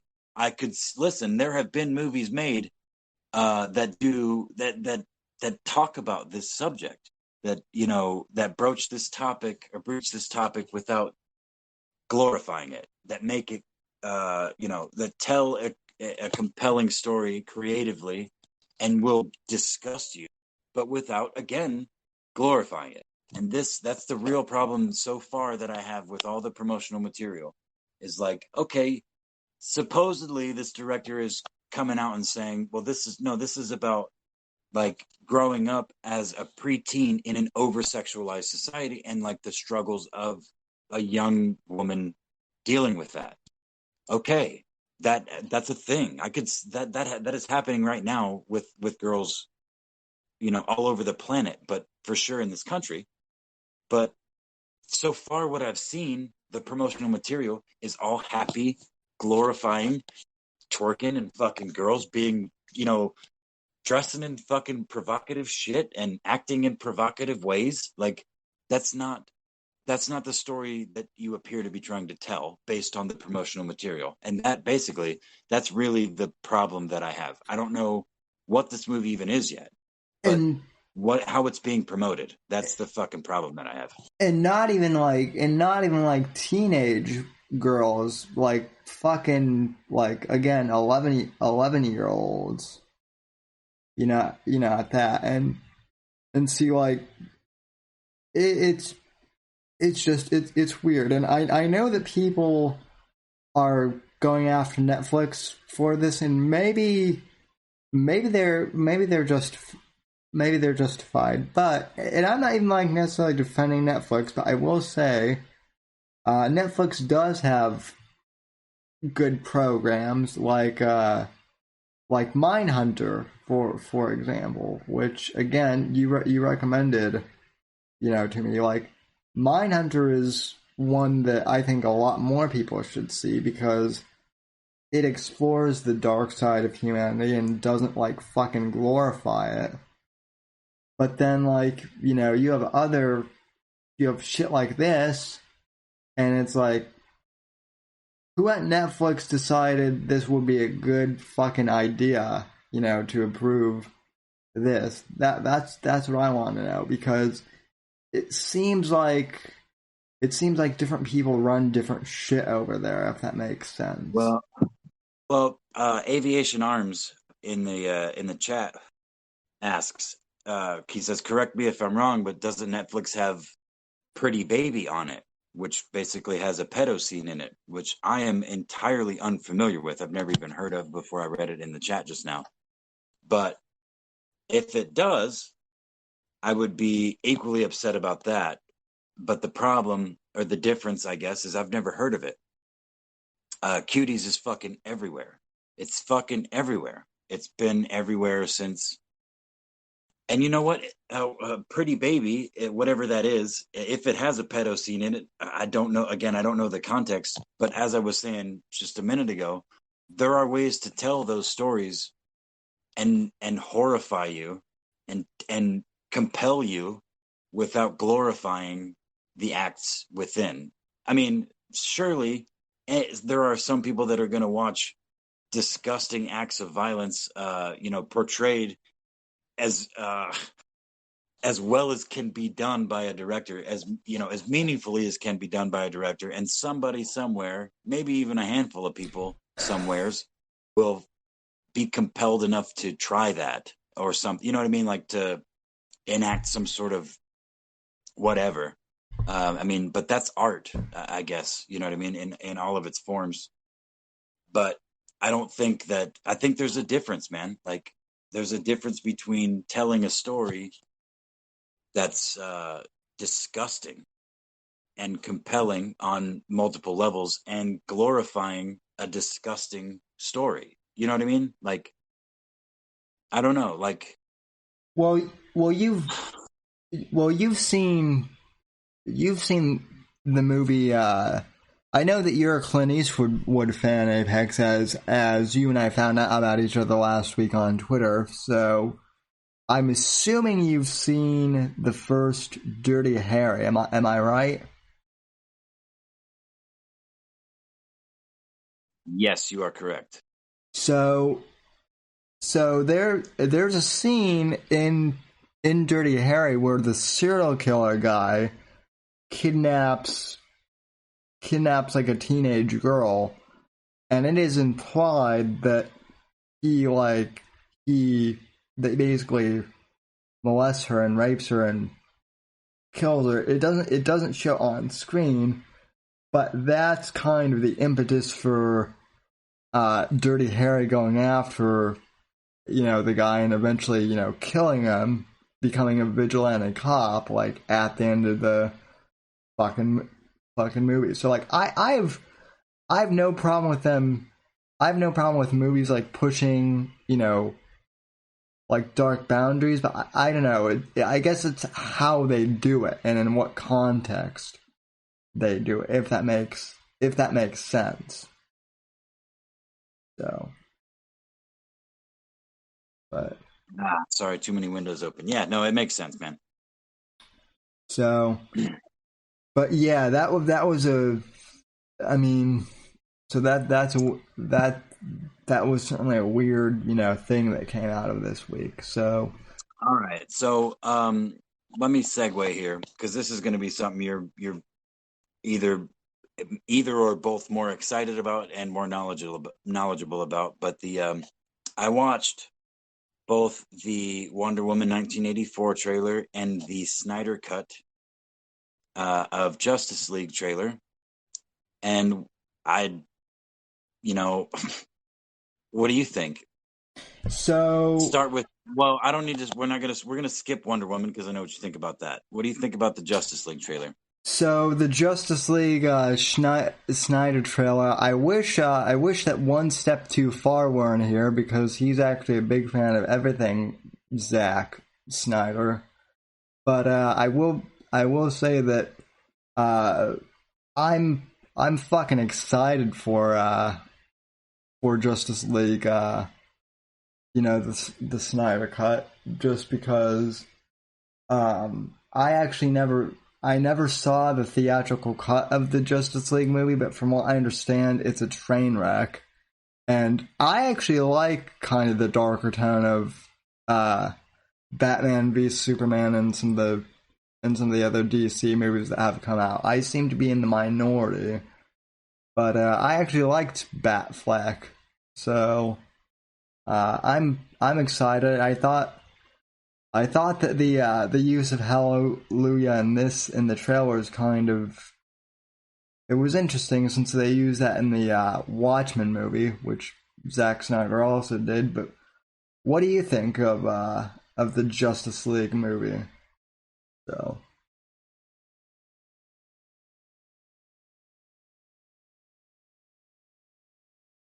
and did we lose you, Apex? This program brought to you by Smooth Dead Air. Oh, dude, no, I was talking to nothing, because you in the middle of your sentence dropped out, so I thought I was running the Whitfield report. So I started smoothly naming off things in my room that I could see, and I thought maybe you had to leave and come back, but it was me as usual. Sorry about that, chat. No, I was just saying that I liked the trailer for the Snyder Cut, and well, I mean, it looks cool, but that's easy to do when you show 75 or like 3-second clips and play Hallelujah calmly in the background, which, as you pointed out in DMs, brought you, I'm sure, unintentionally some Watchmen, some OG Watchmen movie vibes, because that song was also in that movie. Yep. Yeah, I mean, I don't know what the fuck to think of it. Like, I can't tell what the fuck's going on. I can't tell. I mean, I see a bunch of characters I recognize in places that they should be, but, I mean, is it better? I don't fucking know. The first one was absolute shit, so it's probably better. But, I mean, I kind of like shitty movies. I have a hard time dealing with shitty movies that take themselves as seriously as the first Justice League tried to. You know what I mean? Like, yeah, and I never saw the first Justice League movie, because I was told to wait for the Snyder cut. So, well, I mean, I watched it like, happenstance. It was just on. It's one of my friend's house or something. I haven't seen the whole thing, but like the CG is fucking in so many places is so obviously garbage. And again, what little bit of the story I saw was like, what? Wait, what? I mean, the jumps and the characters didn't make sense, like in accordance with their solo movies. In certain, I can't think of anything offhand, like in particular, because I just kind of blanked it out. Like I don't care enough about comic book movies, man. I grew up with a big brother that was obsessed with comic books, and graphic novels and stuff. So I have an appreciation for them, but like everything else, man, once the MCU became the MCU and they started laying out 5-year plans for movies and shit, I'm like, yeah, you know what? I don't care that much, dude. Like, I just don't. yeah. I mean, Oh, go ahead. Go ahead, man. Go ahead. No, all I was gonna say is I'm kind of in the same boat that you are. Listen, you have a younger brother who does collect comic books and graphic novels, and that's me. But like, and I liked the first like 5 years of the Marvel movies, but after that, like I kind of stopped. I still watch them, but I don't try and keep up with them. Like I have Disney Plus, so I can go back and watch them like anytime I want to. But like I don't feel like I need to go out and spend. No, because guess what? You're familiar with the source material, and the source material is almost certainly better than the realized visual spectacle that they put on screen. It just is. Absolutely. The difference between even an illustrated book and a movie is your imagination. You get to fill in blanks with your own imagination, which you do technically you do still get to do with movies. There is a good movie anyway, or TV show will leave you plenty of room to fill in those blanks, which is why I like Mindhunter. You know what I mean? Like it's such a cerebral. It's boring on its face, but it is very cerebral in the context of the historical context of the FBI and serial killers and shit. I thought that's David Fincher, isn't it? Can't remember. No, that's David Fincher. Yeah, David Fincher, exactly. I thought he did a good job. But that's not necessarily like my favorite kind of TV show or movie or anything. You know what I mean? I like I said earlier, I like really stupid shit too. I mean, Trailer Park Boys is one of my favorite shows of all time. I just finished watching The Office for the second time through because I fucking love The Office. So, have you ever watched the Trailer Park Boys? Oh yeah, I fucking love the Trailer Park Boys. Okay, so. yeah, I was gonna say you didn't. I said I watched the Trailer Park Boys, was one of my favorite. You're like, oh, I watched The Office. So I was like, I assumed you never seen it. I haven't. I will say with Trailer Park Boys, I haven't watched like the whole series. Like I've kind of watched them randomly, but Trailer Park Boys is one of those shows that has been on for so long now that I'm like, oh boy, if I start from the beginning, I'm never gonna, if I try and watch this from the beginning, I'm never gonna catch up.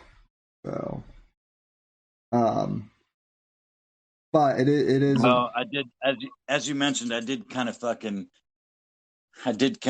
set you up for a tease though, man, because like a year plus after I'd been trying to get you to watch the show, and a year plus after they'd not come out with a new season after season 2, I got you hooked on it, and I did watch kind of high and dry. I did watch a good movie the other night though, which was it's funny because the critical drinker just did a review on it, but Demolition Man with Sylvester Stallone and Wesley Snipes.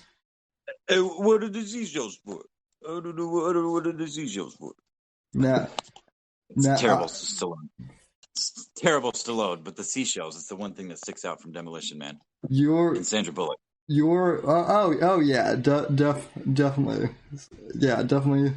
I mean, Sandra Bullock can still get it somewhat, but that's all another topic. But yeah, the Critical Drinker actually calls Demolition Man Life Simulator 2020. So, Wait, say what? I said the Critical Drinker now refers to Demolition Man as 2020 Life Simulator. Oh, So I love the Critical Driz, man. I've been following it, dude. He had like 50 something thousand subscribers when I found that dude. yeah, he's an author too. He's got like a whole series of novels. I have all of his books too. So, Did he really? Mm-hmm. So, well, guess what, Sam? I am not drunk, and I just dropped my phone. So, proof. But you've only dropped it once, and it was still. I dropped it. What did I drop it? 5 ways to Sunday, I think I said. Yeah, last week. Yeah, and then you were like, I'm gonna throw it up to the ceiling. So yeah, I don't like listening. I don't like listening back to my own voice anyway. But I felt compelled, just because, like, I for real got like I don't remember leaving the stream or how it ended. So I'm like, what the fuck? I figured if I really said or did anything stupid, you would be friend enough to be like, hey, I'm not going to post this stream, or I'm going to edit this part out because you were like, hey, I live here, or, something like that. But no, the cringe, man, the cringe level, listening to your own voice, that drunk. No, is very, It's not fun, man. You know what? I'm glad the audience enjoyed it, so I'm not that ashamed of myself. But I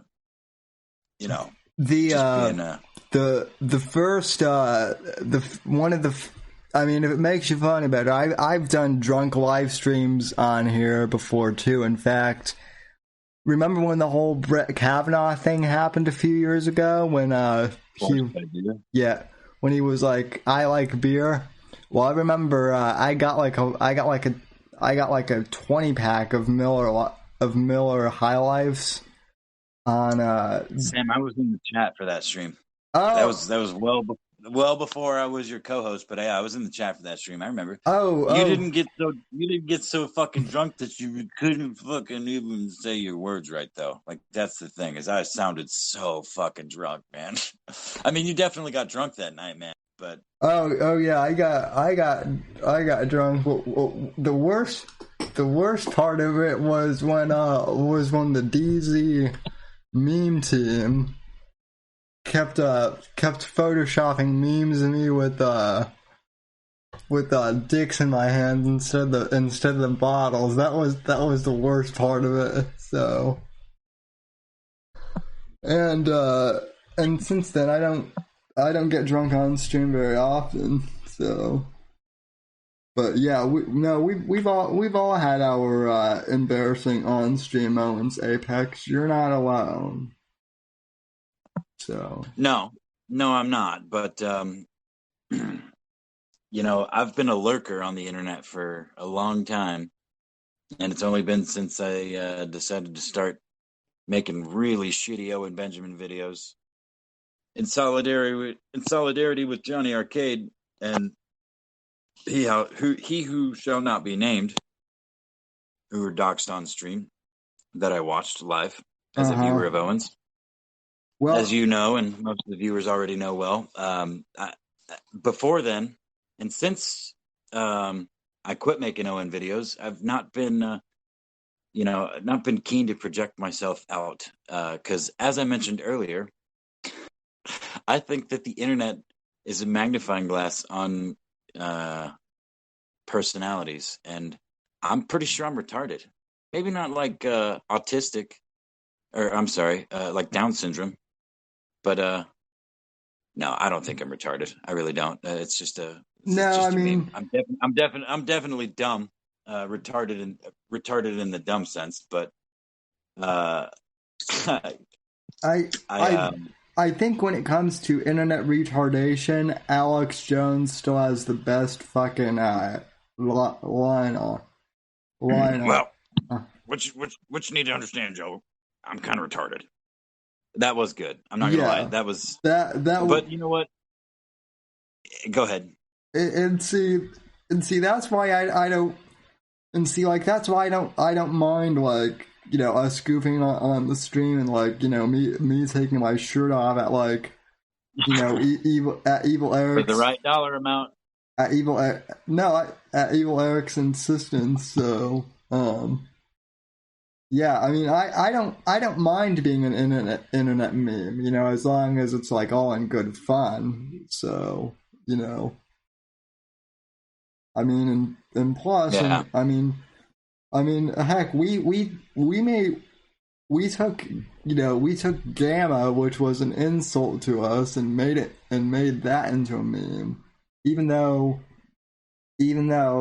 as you said last week, Gammas are Straffelnoff and you know, visit, you know, basically they're non-existent. So yeah, for sure. So, well, any other topics that you, you know, that you want to bring up? I thought of one more thing. Go ahead. So, do you have any predictions for the Republican National Convention this coming week? I predict Secret Service being active. I predict a lot of hyperbolic reporting from the mainstream news as far as like protests and violence surrounding it. I predict well, off the top, that's all I've got. You go ahead, I'll think about it. Yeah, no, I mean, one of the things I think is weird is that, like, we're doing this virtually now, you know, instead of, like, all in person, so I think that's gonna be weird. I am definitely curious to see what Trump has to say for himself, so, because as I understand it, there's not going to be a whole big Trump rally. Why not? I mean, there might be, for all I know, but I haven't heard anything about there being one yet. But who knows? I could be the retard on that one. But you know, I'm curious to see. I'm curious to see how Trump is going to be, you know, reacting this go around with, you know, with the re-election campaign. So, it'll be amusing to see what he has to say about Biden. I'm sure I'll have a few good zingers there. So, and other than that, I'm not really sure what to think. So, yeah. Oh shit! Where did? Can you hear me, Sam? Yeah, I can still hear you. I lost the Discord window. I was gonna say I can't tell if I'm muted or not. I got too many fucking windows open. Yeah, man. I don't know what to expect either. I mean, quite frankly, I listened to most of Trump's. I don't know when it was, but it was like the White House prayer breakfast or whatever. When was that? Oh gosh, that was like back in April, I think. Was it when Trump had a really hoarse voice? Mm-hmm. He sounded like he'd been fucking yelling or something. I don't know. Anyway, I was watching part of that, just randomly popped up on my YouTube feed. and I was listening to him, and he like started the whole thing with like, yeah, it's been very difficult for me. It's been also, or he's like, y'all have made it very difficult for me. I've made it very difficult for you too. And again, it seemed recent. I didn't realize it was that long ago, but either way, it just reminded me of some of Trump's strengths. And I actually spoke to my stupid liberal friend that I love with all my heart earlier today on the phone. I've made a habit of talking at least once a week on the phone. And we were just talking about some of it because, like I was saying earlier, it's so easy for shit to get lost in translation just with cold letters on a screen, you know, again, and especially when you're trying to text back and forth quickly, respond to points quickly with words and only your thumbs. It's absurd. So I was talking to him about some of the things that I believe and where he's gotten me misconstrued with what he perceives of things he sees online, and how he's just lumping me in with, you know, the alt-right and all the other things just because that's all he knows, because it's all he sees. Mm-hmm. Was that what people see in Trump and what people saw in Trump and what I personally see in Trump. And for the first time, I didn't get like the same old reaction, you know. I guess it was maybe the way the conversation led up to it, but it was basically like, you know, he talks all this shit on politicians and stuff, and I'm like, well, that's why ultimately I think that's why people identify with him, because the dude does not talk like a politician. He does not act like a politician. And you can say all you want about previous business dealings and tax returns. I don't know what the fuck's on there. I'm not even sure Trump knows what the fuck's on those tax returns. I think that's probably why he doesn't want him out. But regardless, like, you know, my friend and I are in agreement that politicians have led us to where we are in conjunction with big corporations, you know, large corporations just in general, big money, whatever it is, in whatever field. In conjunction with politics is kind of led the general population on the lower end of the scale to where we are now, black, white, or in between. But he also, this is again where it comes to a schism with him. I could feel it over the phone, because I'm like, so why wouldn't you support the most non-politician that's ever run? That's actually, you know, he's making political moves, but he's not a politician. He doesn't talk like one. He doesn't act like one. He acts like a fucking American. And yeah, he's done some shady shit, I guess, in business dealings in the past. Some of it's proven, some of it's just conjecture. But, you know, how can you argue against? Oh, well, he doesn't sound like one. He doesn't sound like a politician. But that's the people you don't like. Well, yeah, but he also is, you know. So it was go ahead. I'm sorry. I think one of the things that is like extremely interesting, one of the things that I've noticed is, right, when I was growing up and kind of, you know, before Trump was like even in the political sphere, one of the things that I would always hear is, well, if we had a businessman running the country, things would be a lot better if we actually had like a businessman, someone who knew how to, you know, run business. And that was something that I heard from both, you know, liberals and conservatives pretty consistently, right? And it's kind of interesting because then, you know, Trump ran and Trump got elected, and you know, he's a businessman, and yet these same relatives who would always, you know, like, who would always say we need a businessman, then they would be like, oh my God, Trump is you know, they got like major Trump derangement syndrome. And I actually told a relative, I'm like, now hold on, I remember I remember when I was a kid, you used to say all the time that we need a businessman as president. Well, now we have one, and now you're concerned about it. What gives? So I just thought that was really interesting. Right. So, kind of. Yeah, there's a lot of that, man.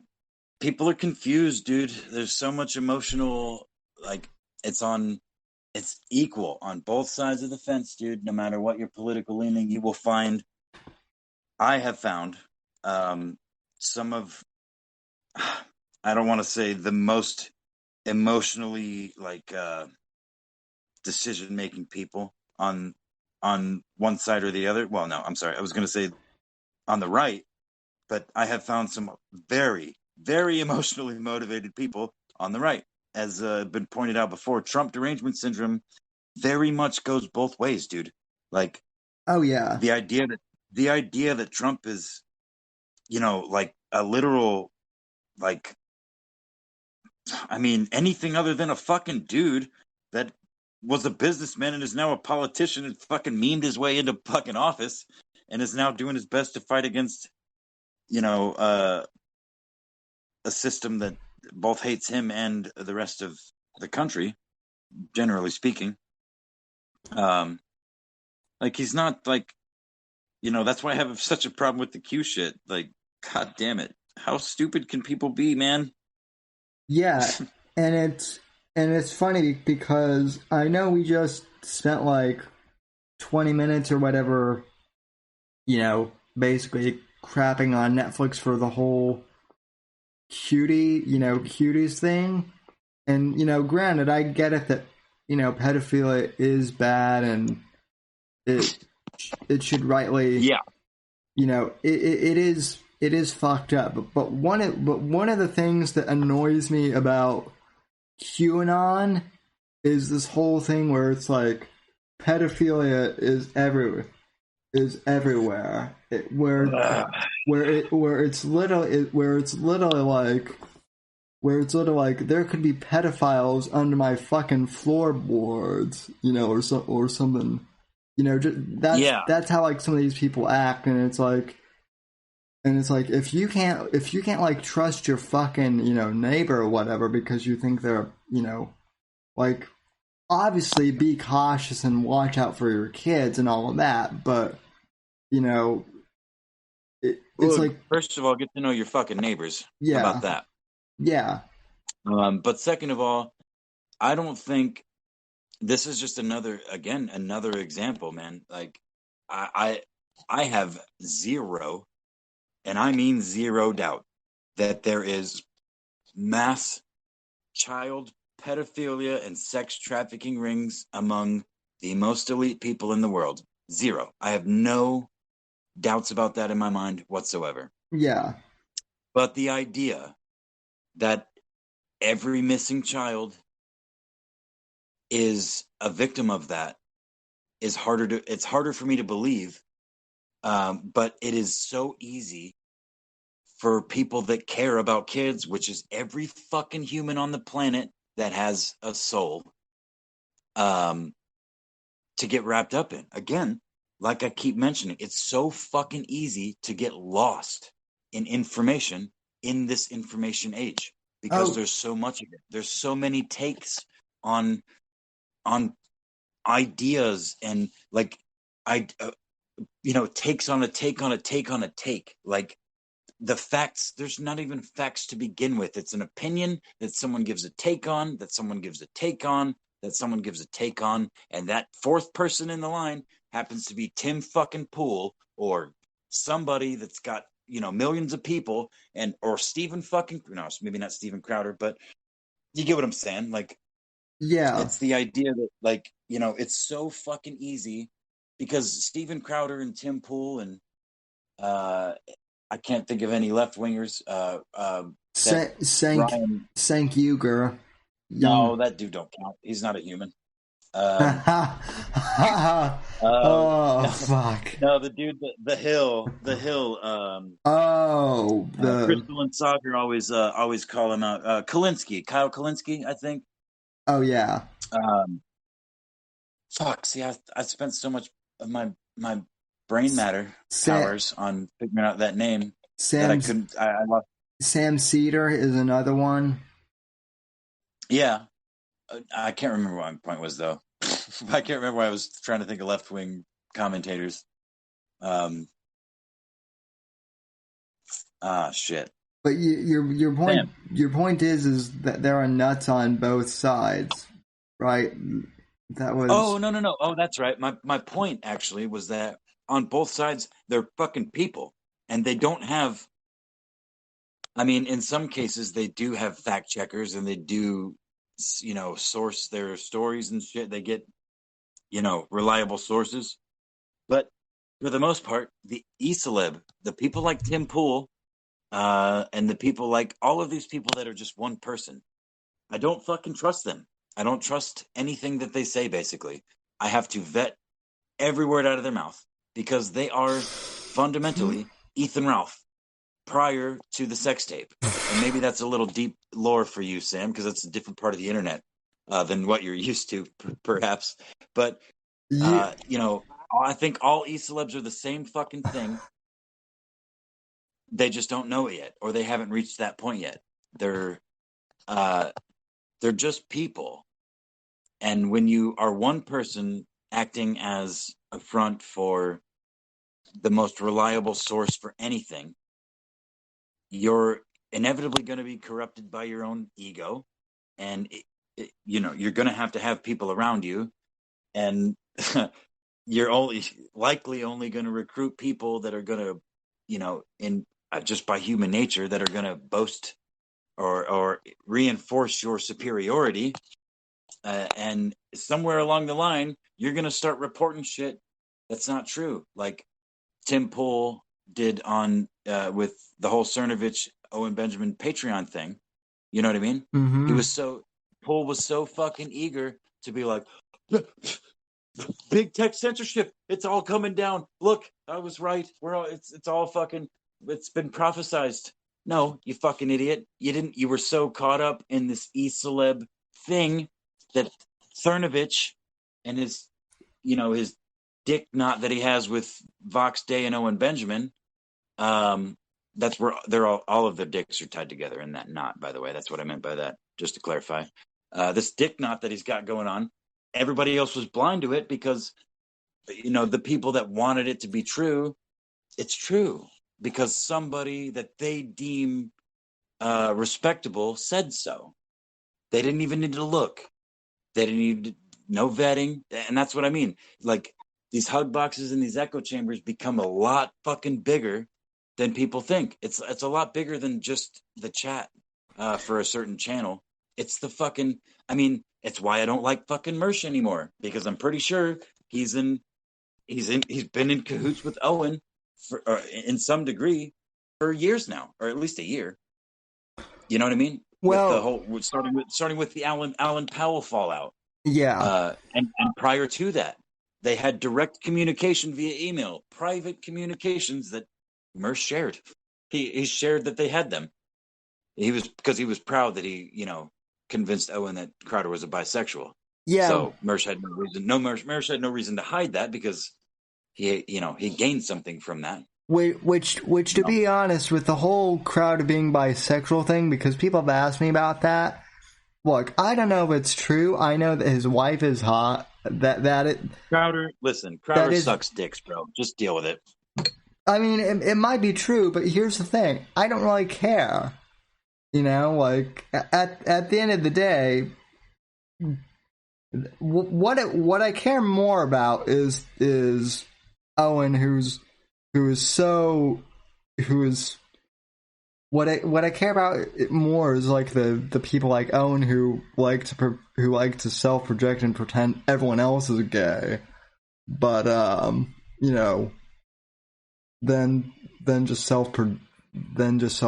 But that that's another topic. So I think the thing that bugs me with the whole Patreon and that whole thing is, like, even people that you and I like, Apex, like Sean and Alex from Versa, even they kind of fell into the trap of, reading Cernovich's tweets as, facts, right? They absolutely did. That's exactly my point, man. And I've been, well, I mean, you were there in the Discord, and I'm not saying anything bad about them, but I was kind of like, you guys might want to be careful because, this whole lawsuit is not what you guys think it is. It's, well, yeah, no, it was made very clear. There's no need to preemptively apologize because we all discussed it openly on stream. I remember pretty vividly because I said the same thing. I'm like, this thing is not over. And ultimately, their stance was anything that hurts big tech is good. And I mean, by that standard, they're not wrong to celebrate because it is going to cost Patreon a lot of money. Like, there's no question about that. But where we were getting lost, and specifically in that conversation with Versa, the guys at Versa, was that we were talking from an Owen Benjamin perspective. We were thinking Owen talking about winning. Owen's winning against Patreon, right? Which is the narrative. That Alex and Dexter were picking up on. But once I broke it down for them, like, look, Owen's not winning anything. Or once we broke it down, but Owen's not actually winning anything. Well, their point was, but the arbitration for all those cases is going to cost Patreon a lot of money, which et cetera, et cetera. Well, okay, but again, my point stands. It's going to cost Patreon a lot of money, but it's also potentially going to cost the legitimate artists and creators that use Patreon potentially their entire income. Because if Owen and Vox get their way, I guess Owen specifically, Patreon was going to get shut down altogether. I mean, of course, we backpedaled on that, but and the other thing too is I remember Alex and Sean were thinking, well, the arbitration will set a new precedent for free, they think it was going to set precedent for free speech lawsuit cases, and as E. Scorpio pointed out last week in discussing, arbitration doesn't do anything illegally. It doesn't set legal precedent for anything. So no, it's basically, isn't it basically like, effectively doesn't exist in the legal that's what arbitration is. That's why they set up arbitration. Yeah, a lot of companies, when you hire in with them, you have to sign before you can even start getting paid, you have to sign an arbitration agreement saying, hey, if something fucked up happens while you work for us, you can't sue us. You have to go through arbitration. Yeah. Which effectively protects them from lawsuits. I mean, you could still get, what do you call it? Reward or whatever. You'll still get, some sort of winning if you're in the wrong or have been wronged, but it won't show as any sort of actual lawsuit against them. It's some sort of fucking loophole. Yeah. So, I mean, and the other point too is in regards to big tech. I suppose that Patreon could be kind of considered big tech, but out of all the big tech companies in Silicon Valley, Patreon is not, that high up on the food chain compared to Google or Facebook or, or Twitter. They're kind of like the new kid on the block still, so to speak. So they've only been around Patreon. Oh yeah. So, there was the who was that 3D printed gun guy? Cody Wilson. They got banned from Patreon. That was fucked up. And then Hatreon, Cody Wilson's fucking alternative to Patreon, got banned, which was fucked up. But that was an entirely separate thing. Payment that was fucking years ago, dude. I can't remember how long ago that was, but Yeah, that's another person that nobody even talks about anymore. Mm-hmm. That dude developed a 3D printed gun that everybody could make for free. And he said, went on a bunch of shows, internet shows and stuff, was like, yep, they're probably gonna get me for something. Like they're coming after me. And then all of a sudden the dude got caught with an underage like prostitute or some shit somewhere, some foreign country. I don't even remember exactly the exact details, but it was that was back in the heyday of the kill stream when it was on YouTube. But yeah, man, like it's really weird. It's a really weird time we live in. And I talk about the Iron Curtain over in Asia coming down, but we've got a pretty stern one here too that's been growing over our lifetimes and since before we were born. That maybe isn't as clearly iron, but the sense. I mean, Snowden pointed a bunch of it out. A lot of the things that the Chinese do is not much worse than what we do. The only difference is we have a veil of freedom where the Chinese don't under the communist regime. Like the Chinese are much less shy about their censorship and their totalitarianism. Here in this country, politicians and lawmakers have to do it much more subversively. Like,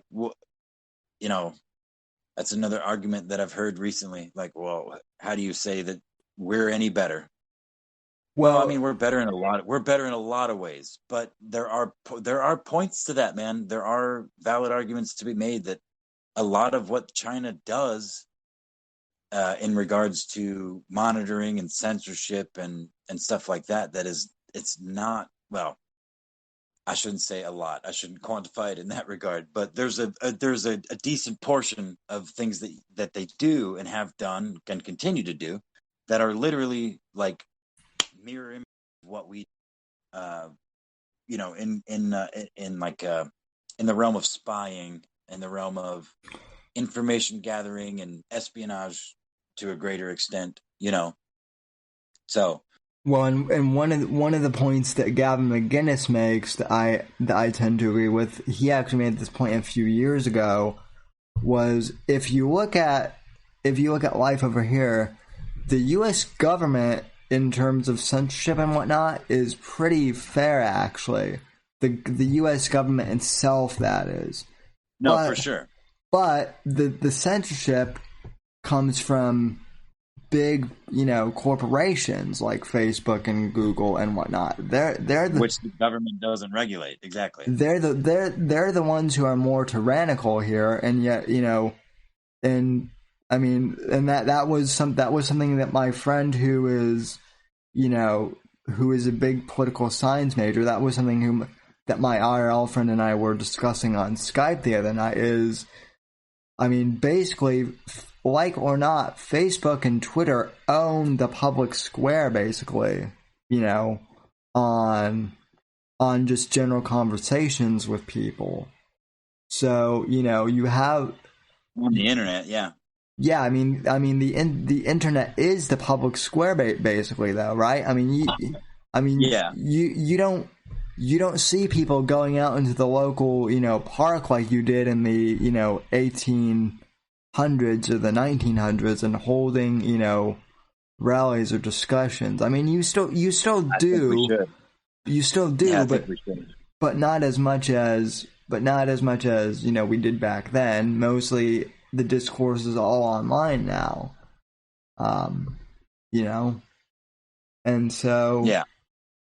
I mean, that is one thing I like about podcasting and live streaming too, is the fact that we can do this long form and just shoot the shit, and we have people in chat who interact with us too, and who contribute and give viewpoints and whatnot. So, so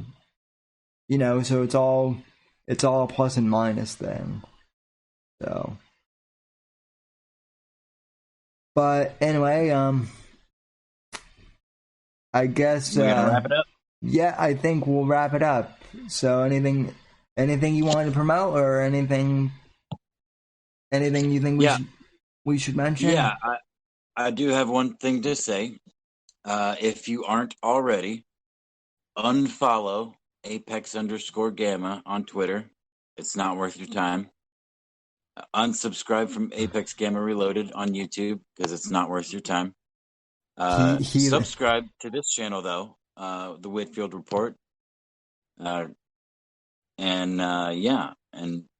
God bless America. Go ahead, Sam. Take us out. And I would just say that's all Apex Gamma is the best Gamma there is. Here's the thing. What you have to understand is Gammas need hugs too sometimes. So sometimes Gammas need bullets too, or lightning strikes, you know. Well, sometimes Gammas just need, you know, girlfriends and whatnot too. But that yeah. So pussy, Sam, just say it.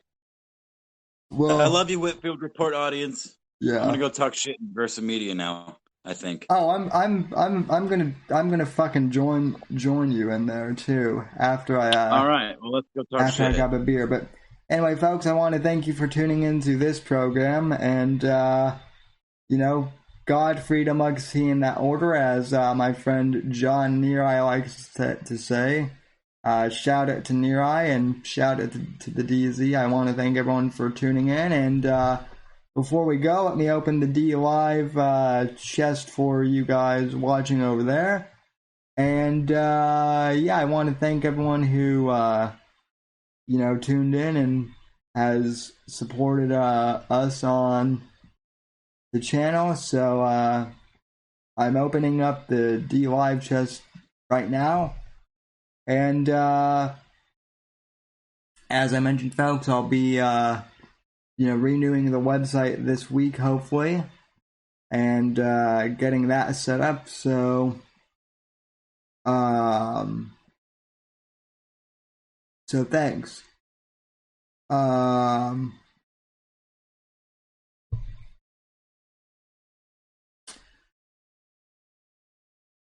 And no one opened the live chat. So, like I said, thank you so much, and I will see you on the next episode of the Whitfield Report.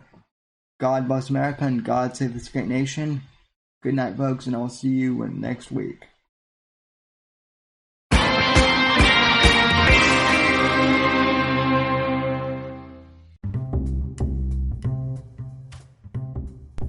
Hey there, folks. If you've made it this far to the end of the podcast, I'd like to thank you very much for listening to the show. You are the ones that make it possible for me to make an income from podcasting, and I greatly appreciate that just by listening to our show. You are helping us gain ad revenue.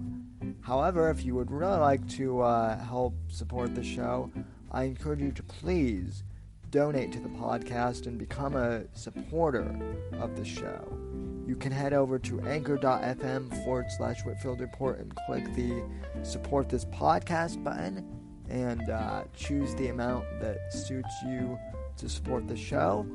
Or you can click the link in the show notes and it will directly take you to that page. If you can support the podcast, I really, really appreciate that. Anything that you can do to help out is greatly appreciated. Even if you can't afford to help financially support the podcast, I encourage you to please go on iTunes or Apple Podcasts or Stitcher and please leave this podcast a positive 5-star review. That really helps us out here at the Whitfield Report. Thank you for listening, and I'll see you next episode.